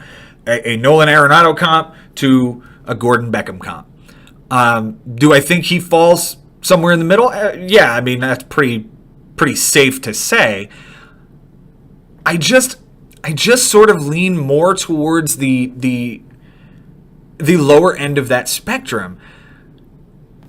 The kid's got to prove that he can adjust to the league, and it's already showing that he's not. He struck out 9 times this past week. He only had a 222 on base percentage. He hit 192. Yeah, he hit a home run off of, like I said, Kyle Crick. But he's 1 for his last 14. Again, against Miami. We know Miami has a decent pitching staff. But he struck out 7 times in those 3 games. It'll be interesting to see what he does this week against Pittsburgh and Philadelphia. You know, a division rival and a team sort of in the middle of the pack and all of these games are going to be at home in Atlanta. So we'll see how he does given a week of home cooking against a middle of the pack team and a division rival. Let's jump to key players this week. For Jimmy, once again, man, he has anchored his team with Alex Bregman. Bregman hit 296 with a 375 on base percentage, 6 runs, 2 doubles, a homer, 4 RBIs, a steal, 3 walks, and a strikeout. Max Muncy had a good week, 263 average, 417 on base percentage. The home run that landed in McCovey Cove, and he talked shit to Madison Bumgarner. 2 RBIs, 3 runs scored, 5 walks, and 8 strikeouts. And Max Kepler, obviously, had a huge week. He actually just had 1 huge game. It came at the expense of my Trevor Bauer. 278, 435 on base percentage, the 3 homers, 4 RBIs, 5 runs, a double, 5 walks, and 4 strikeouts. Thoughts on Bregman, Muncy, and Kepler there, Benny? Just solid guys that you can lean on every day, and it's nice to see that Bregman isn't just what he was last year. He's able to continue. He's such a young player, 24, 25 years old, pops, and worth the pick, worth reaching that high in the draft for him. He's been special. And Jimmy, just to talk about the guy in general, I mean, he's a rookie in our league. These are the two rookies playing against each other this week. So it's nice to see that chess matchup. And Jimmy is really, really managing very impressively. He works on the team every single day, just like you. He's up very early, which is a very big advantage, so he's able to utilize that. And just solid guys like Gary Sanchez. You know, he didn't have to draft so high for Gary Sanchez, you know, so he made the most of that pick. Anthony Rizzo, solid guy. Max Muncy can play 3 positions, first, second, and third. So a guy he's been able to move around and plug in. And as long as Muncy plays, he's been pretty consistent. So, you know, another guy that you picked off free agency, Shin-Soo Choo. Now, when I played against Shin-Soo Choo, he was on another team.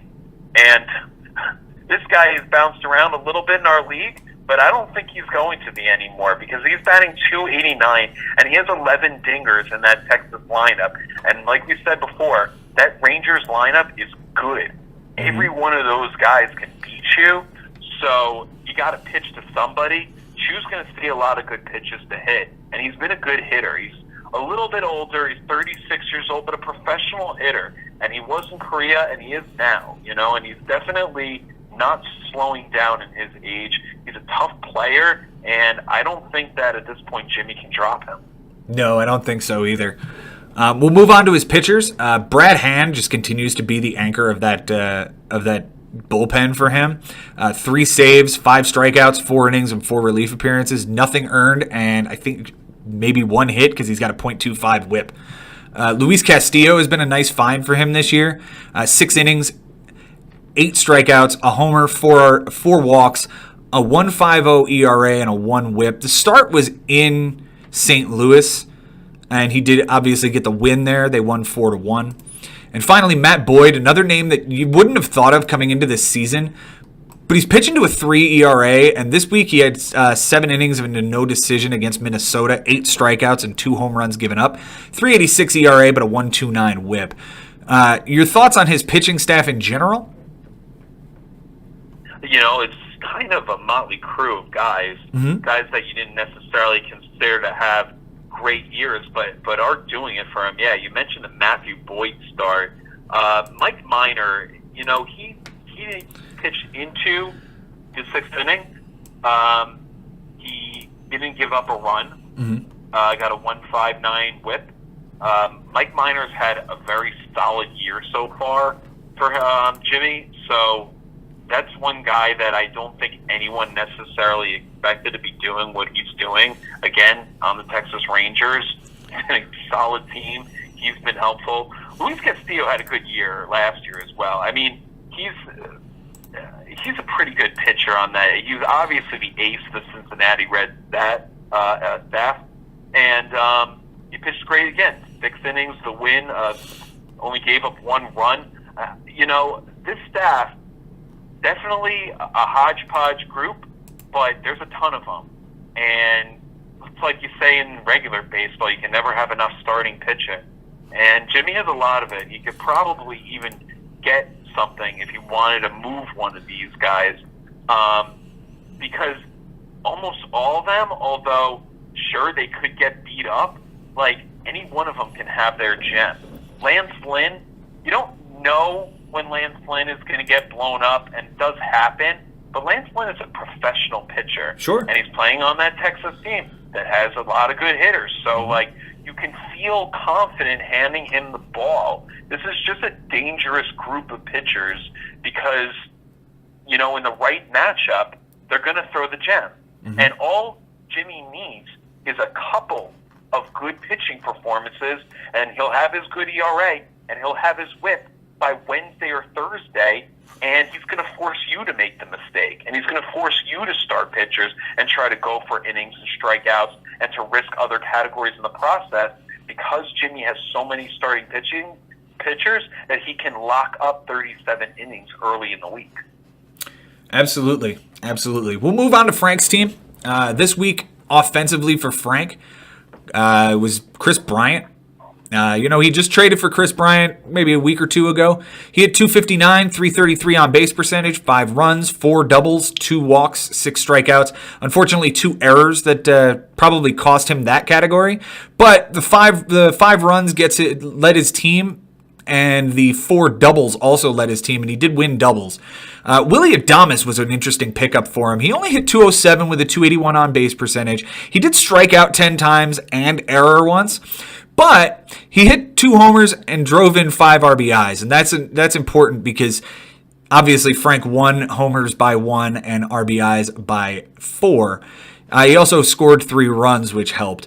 And finally, JD Martinez, before the injury and before the sit down this weekend, he hit 333. He had an RBI. He did have the only triple of the matchup. And if you saw this game, I was watching the triple live, and it was interesting to see a guy like JD Martinez, who you don't think would hit a triple. What he hit was a deep fly ball to right field, and it bounced off the top of the wall and bounced almost straight up into the air, and then bounced back down onto the warning track, and he was able to run all the way around to third. It was an interesting triple. Thoughts on those 3 guys, Bryant, Adames, and JD? Well, Adames, it's a guy that we kind of heard about last year being a special prospect. Great find, great pickup. Guy definitely Frank needed at that given moment when he heard about the Correa injury. Huge pickup. We talked about how Frank is a guy that kind of changes the team around almost every day. JD Martinez, Chris Bryant, 2 guys he didn't have in the beginning of the year. He has them now. This is the staple of his offense. It's Chris Bryant and it's JD Martinez. And it was Mitch Haniger and Correa as well with Dozier. I mean, he had a nice core group of hitters, and now he's kind of having to just kind of make it work with what he has left. So I give Frank a lot of credit here. Yes, like you said before, if the Jacoby Jones move happens, if, that switch happens, which it should have with Darren Fletcher not playing, if that happens, we're talking about a loss, another loss for Frank. But we got to say, look, that didn't happen. Therefore, Frank gets the tie, and he managed well enough to get the tie. And these guys were a reason why. Because Riley had 4 runs, because Brian had 5 runs, and because JD Martinez had 3 runs in the triple. So, you know, these are the pieces of his puzzle that are working. He's got to keep playing them, and he's just got to keep adding to them. I don't know what formula at this point is going to get Frank out of this hole. It might be right there for him. It might already be on his team. I can't really expect him to just start murdering teams week after week because there hasn't been any signs of his offense doing that. There hasn't been any signs of his pitching the way we've seen it with James McCloskey's team's offense just murdering teams week after week, the way my bullpen has been dismantling teams week after week. There's nothing specific on Frank's team right now that's saying that, wow, look out for Frank next week. Right. And that's what's concerning me the most. And at one point, when he had Correa rolling and he had this group and they were kind of working together, and then all of a sudden there was injury after injury, and it's just the injury bug for him right now. His management might have hurt him in the first few weeks, but as he's gotten to become a better, stronger manager, unfortunately, these injuries have burned him. Yeah, he had a rough May. Looks like he lost all 4 matchups in May, obviously, with a 7-game losing streak. And he didn't win more than 7 categories in that time. It was against Mike Haber, James McCloskey, Josh Haber, and James Santangelo. Those 4 matchups really hurt him as he lost 14-6, 13-7, 12-7, and 14-6 again.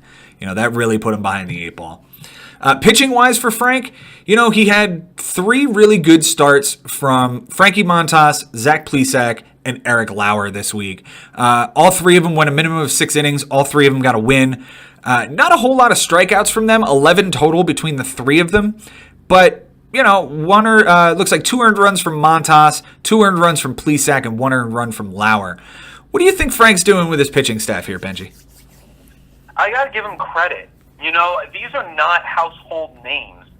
He got a 3.38 ERA. Now, given he did only basically pitch the minimum, but he did what he had to do to just win that category. So I'll give him credit for how he managed it.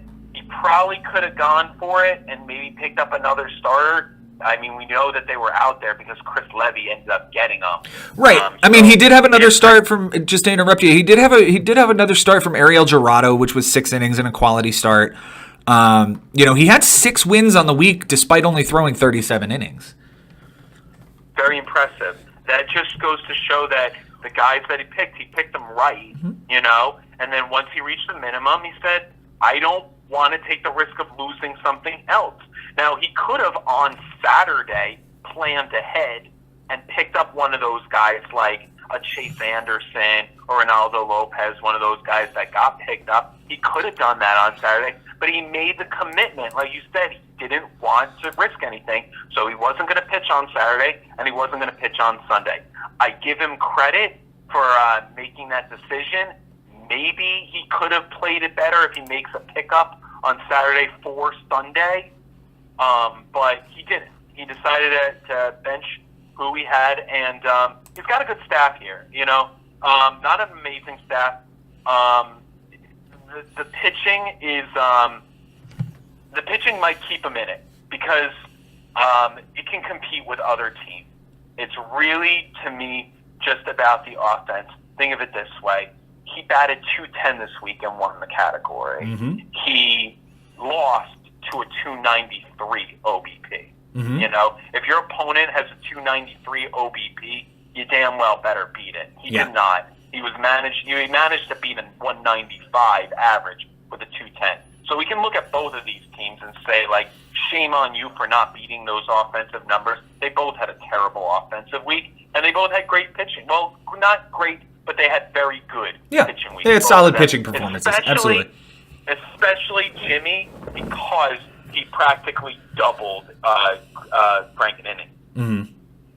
Yeah, it was a good matchup. It's good to get Frank off of the losing streak, though we'd like to see him get a win at some point here. We're gonna move on. We're gonna move on to witness protection. Jason Ashby, who took on all brawn, no brains, Andy Solar Greco. Jason came into the week as the number 5 seed, winning 3 straight. Andy, the 10 seed, losing 4 of his last 5. Andy does win the week 10-9, and he won by 2 strikeouts. Jason won by a loss and a relief appearance, and they tied in doubles and home runs given up by a pitcher. For Andy, who won the week, his bench stats are as follows. 19 for 66, that's a 288 batting average, 7 runs, 2 doubles, 6 homers, 13 RBIs, 4 walks, 21 strikeouts, and 3 errors. The things I noticed here, it looks like Nelson Cruz homered on his bench on Wednesday, but Garrett Cooper was in the lineup who went 0 for 4 in the utility slot. You know, a guy like Nelson Cruz is an interesting guy to have on the roster. You know, you talked earlier about picking up DH guys and playing them in the given position. The problem with that is when you have a guy like Nelson Cruz or a guy that I'm sure we'll get to later on in Shohei Ohtani, they're only utility eligible, and it kind of handcuffs you. The other thing I'll point to, it looks like on Friday, he went 2 for 14 with 2 homers. They were literally the only 2 hits on his bench were home runs with 4 RBIs, but his team hit 457 that day, so it was impossible to get them in. On Saturday, Oscar Mercado hit a homer on his bench, but David Peralta was 1 for 5 in left field. And Rafael Devers had like a nightmare doubleheader who went 0 for 8 at third base, and there was nobody else to put in the lineup for him. Thoughts on Andy's offense this week? Anything else that I missed?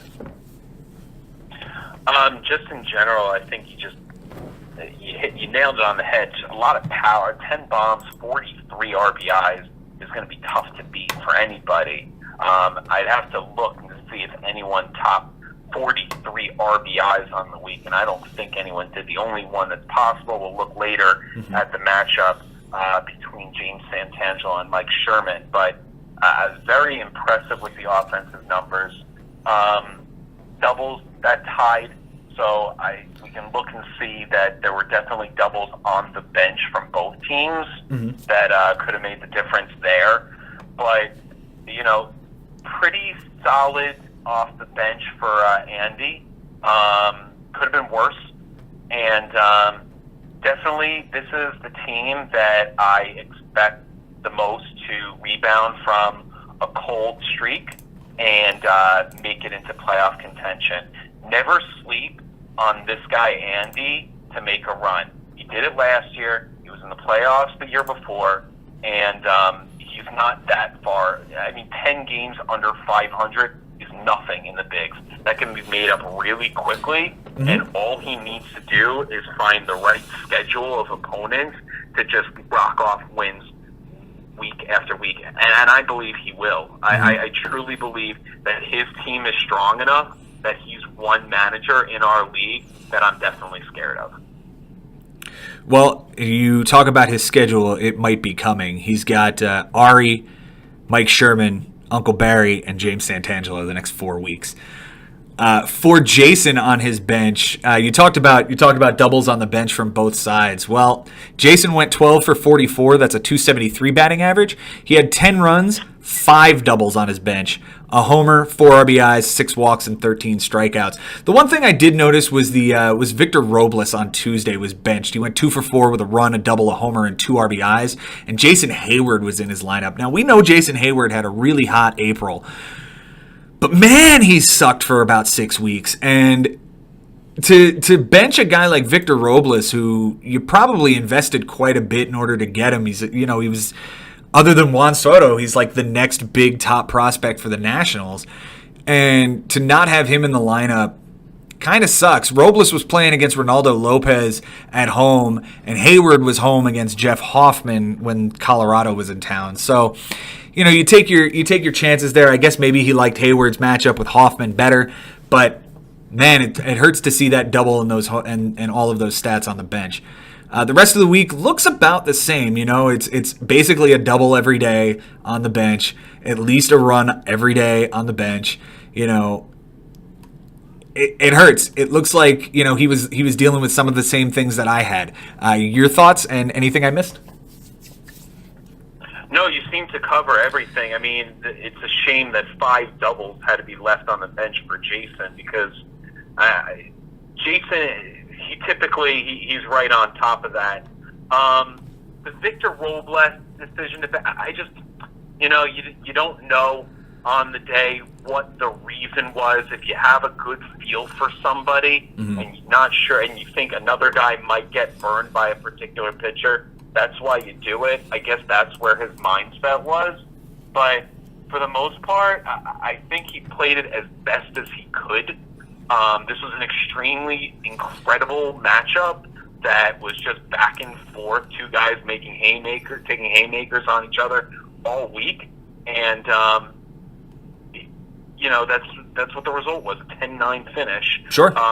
Not so much that you can, tear and nitpick on what they did or didn't do just because it was so close, and not a ton of the stats were so close. It was just a good battle, and it makes sense that it turned out the way that it did. Sure. If I had to, pinpoint anything, it's just that Jason, a 240 batting average for the week. Like, I know that his team is better than a 240 batting average. He's got good players in there. Yeah. So probably just one of those weird weeks to bat and a 286 on base percentage. That's pretty terrible. So, I do not expect Jason to continue that. I expect that average to go way up. Absolutely. Let's jump to key players. We'll start with Andy again.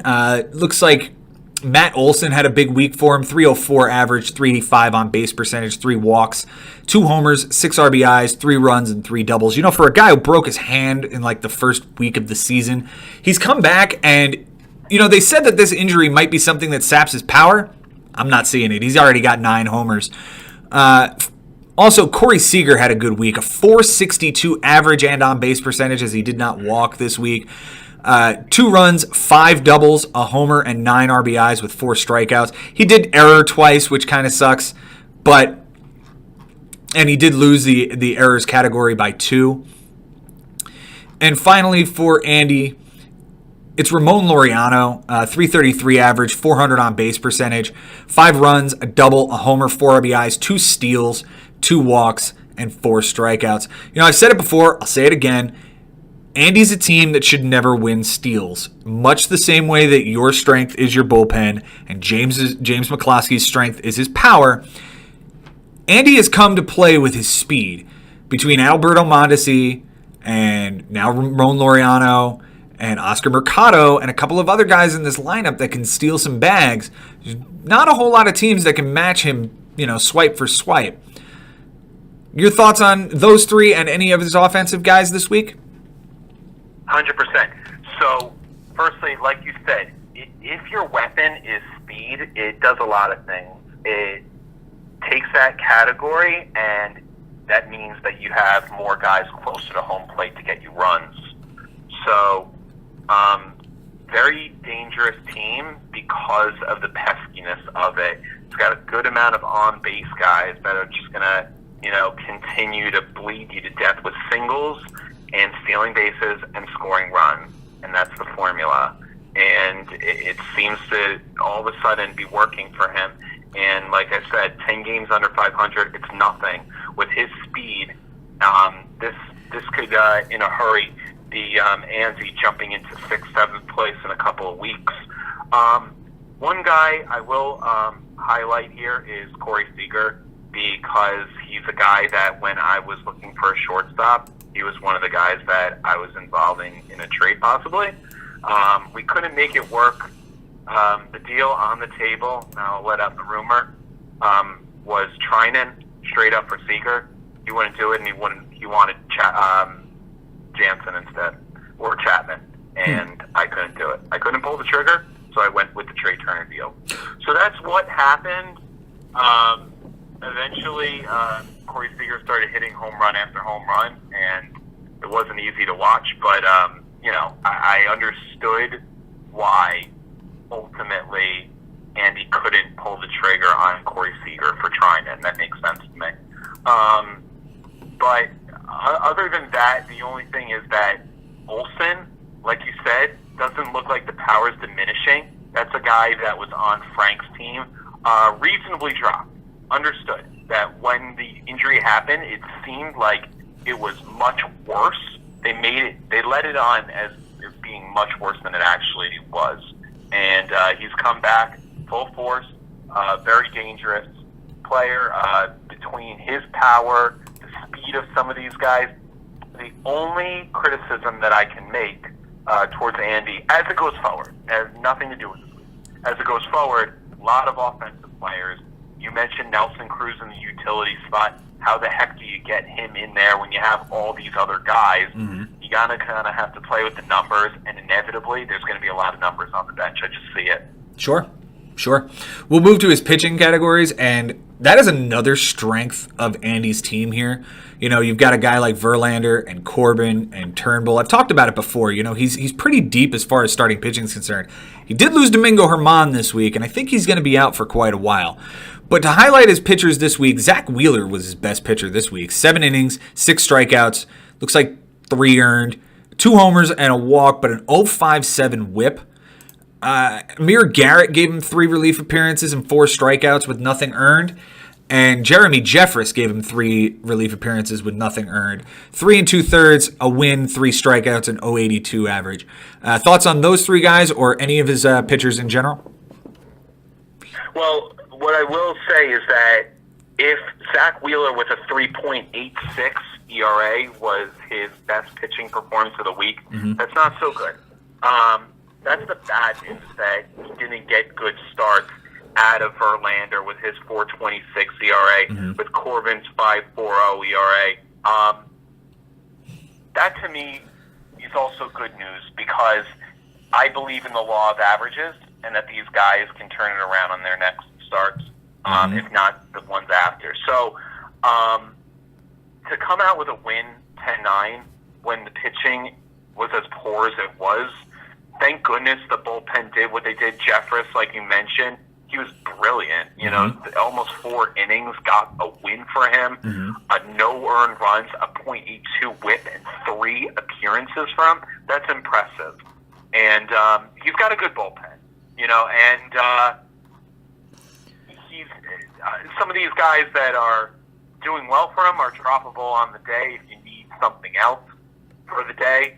But it's hard when your bullpen pitches that well for you. So it'll be interesting to see what he does going forward.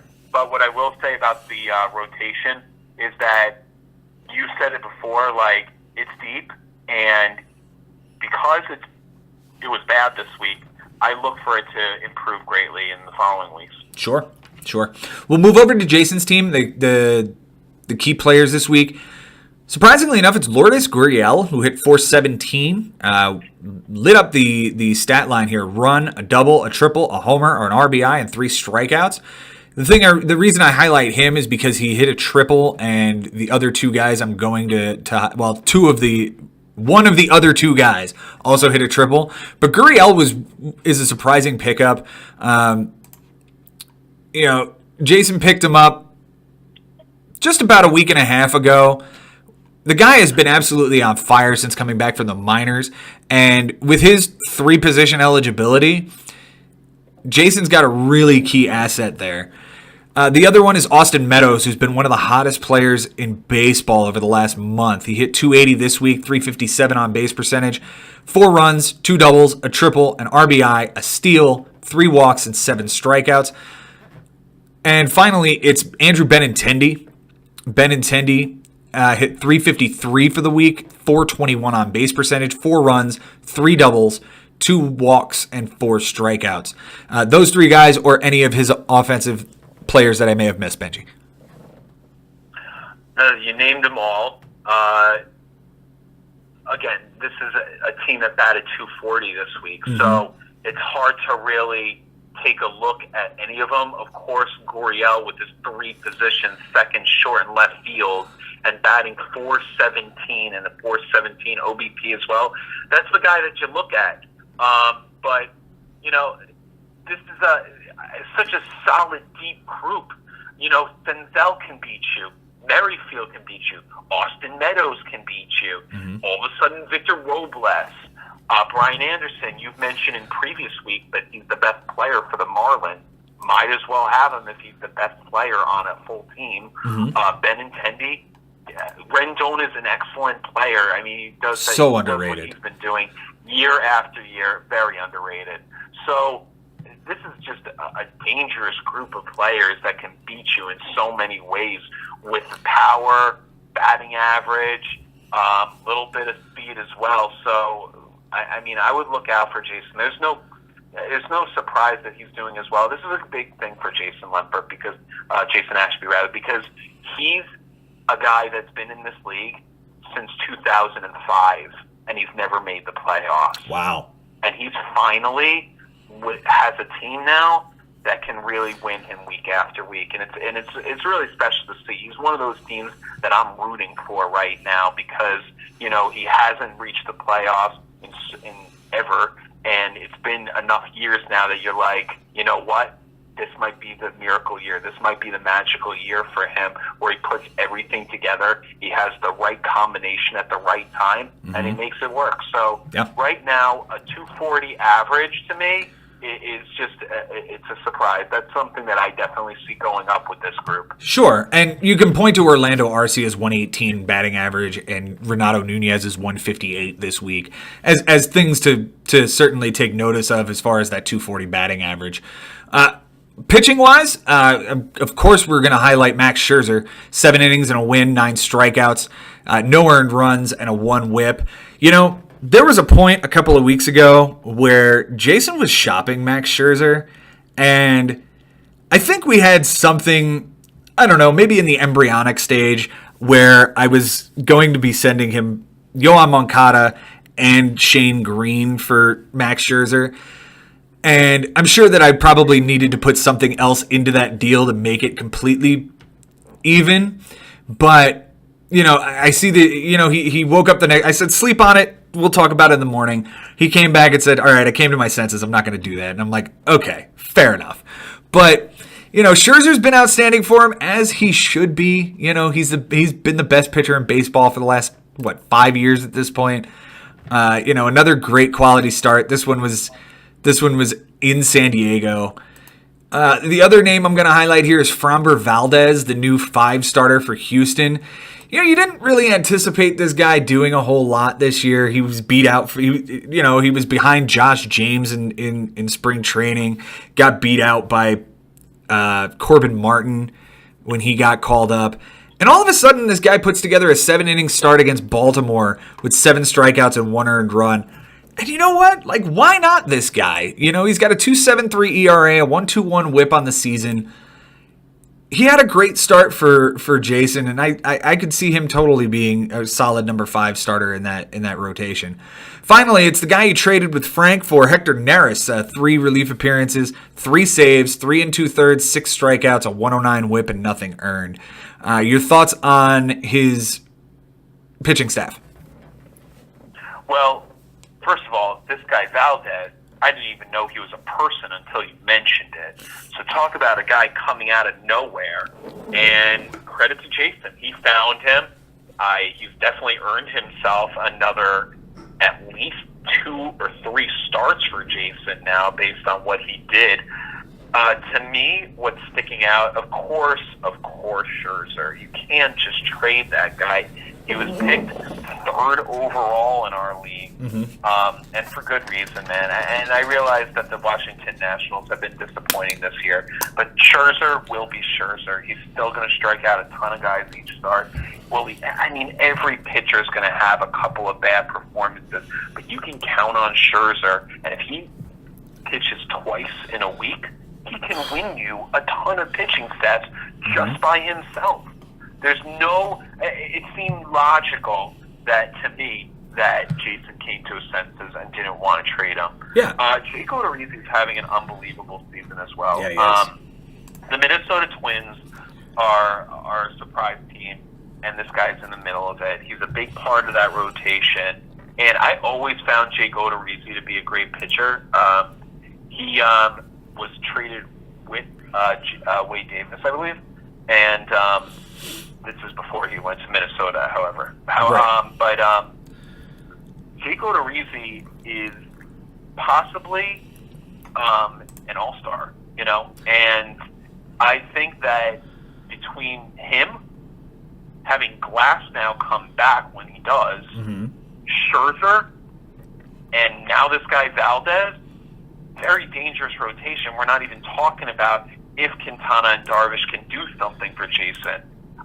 What I definitely want to highlight is the bullpen, because right now, Neris traded to Jason for Marco Gonzalez to Frank is a brutal deal for Frank. That is. Because now, Neris, a guy that when I spoke to Frank, I said, is this guy Neris the closer? And Frank said, I don't think so. And I go, okay, if you don't think he's the guy and he's not going to be getting saves, then yeah, move him. Move him for a pitcher because that makes sense.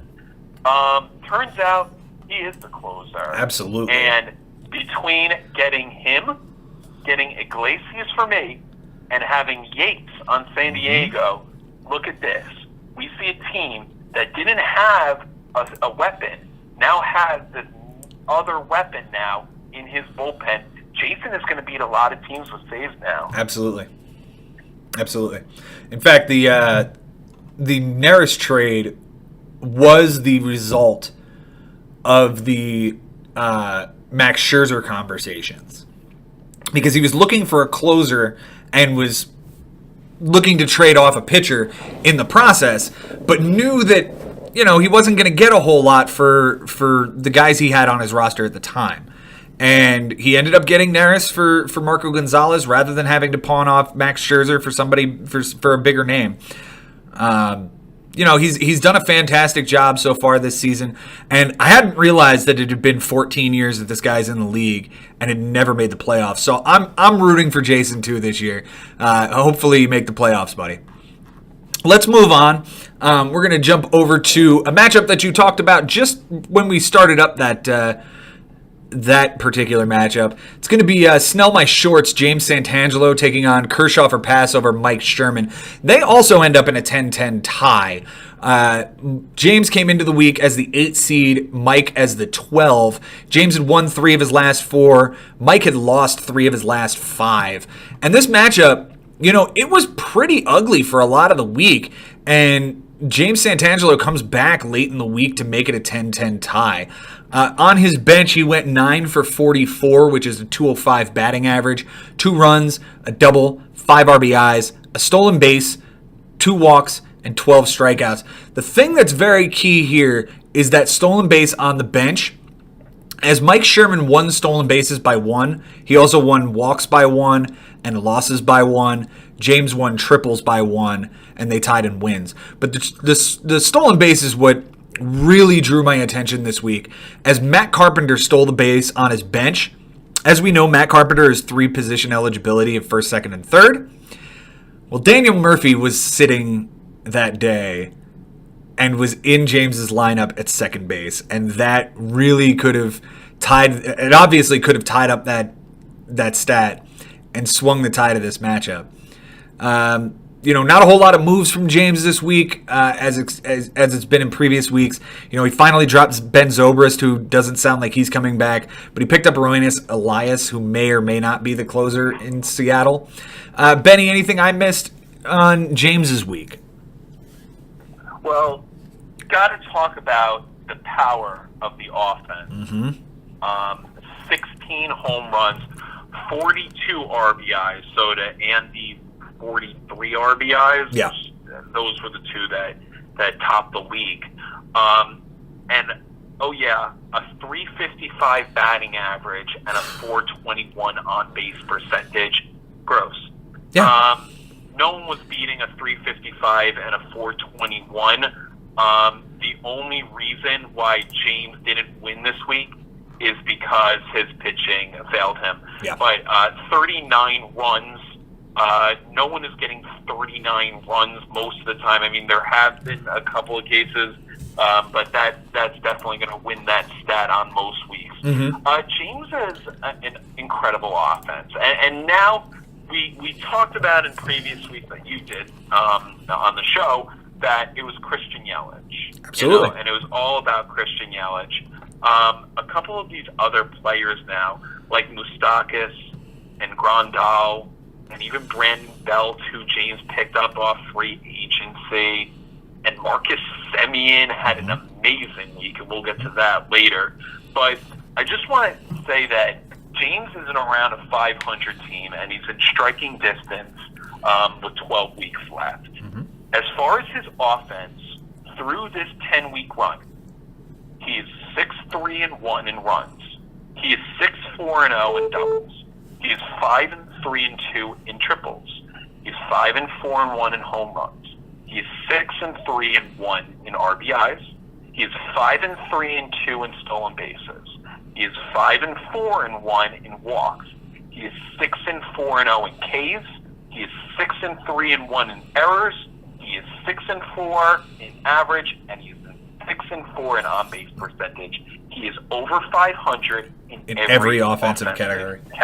That's amazing. He is not even 500. He's over 500 in every offensive category.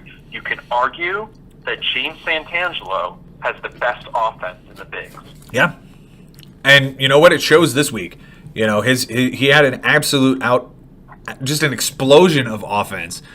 And if we're honest with ourselves, it probably could have been even better. You know, leaving the stolen base, leaving a couple of walks and a double here or there, like, it wasn't much he left behind. But it still could have been better, and that's a really amazing thing. We'll move over to Mike's team really quick. Where is it?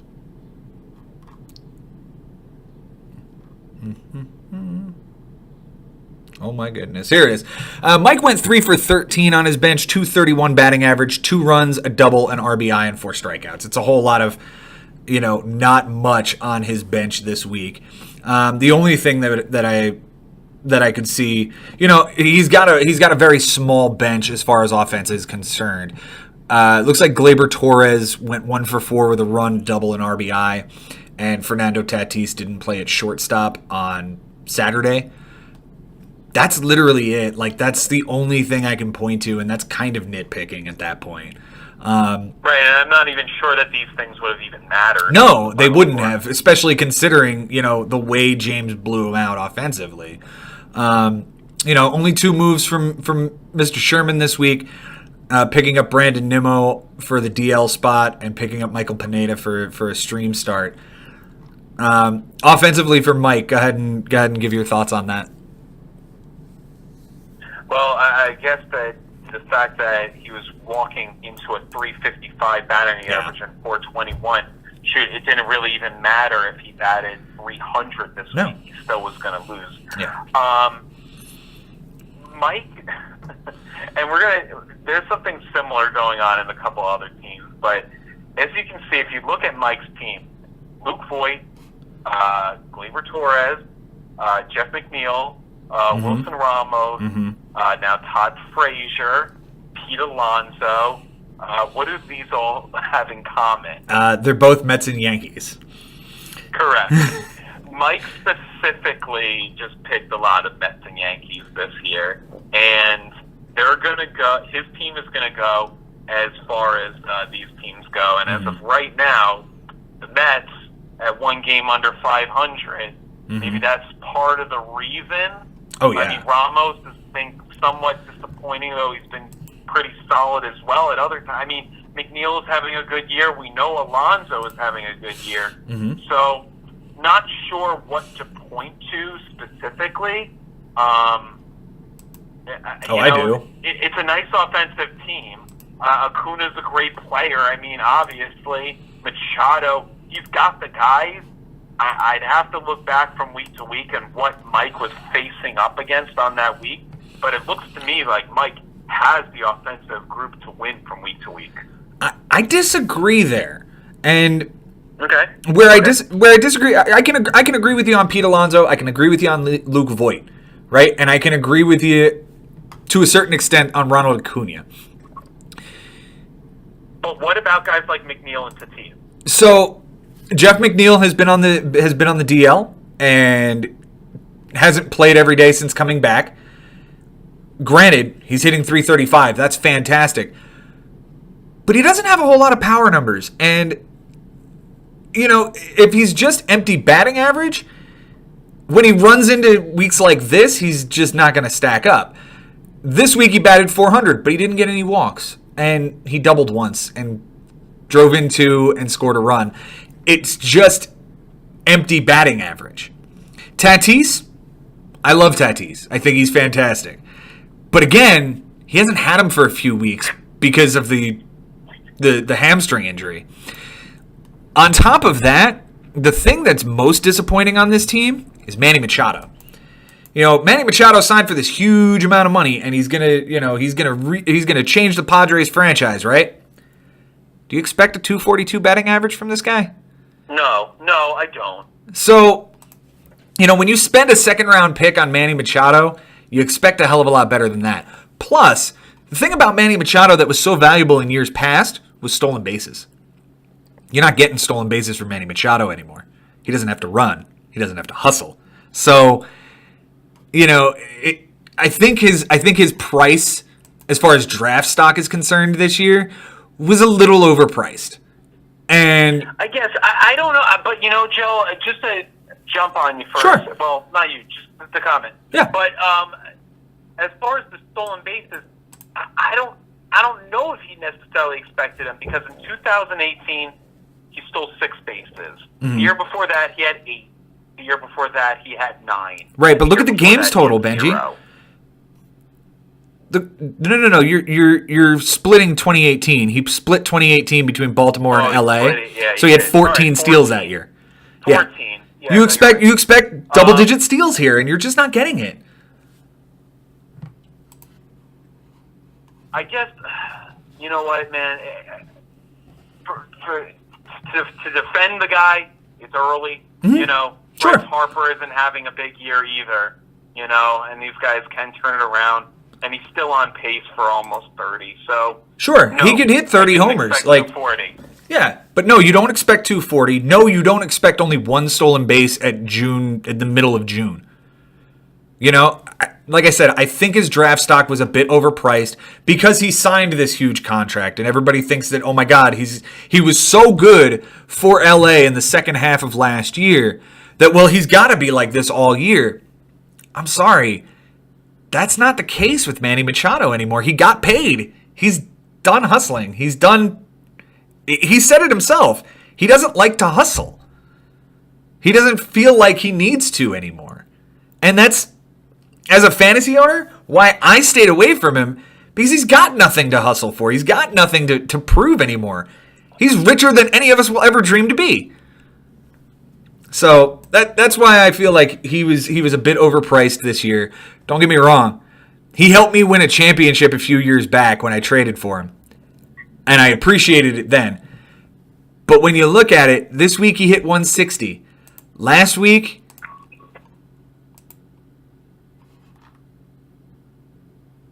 he hit 100.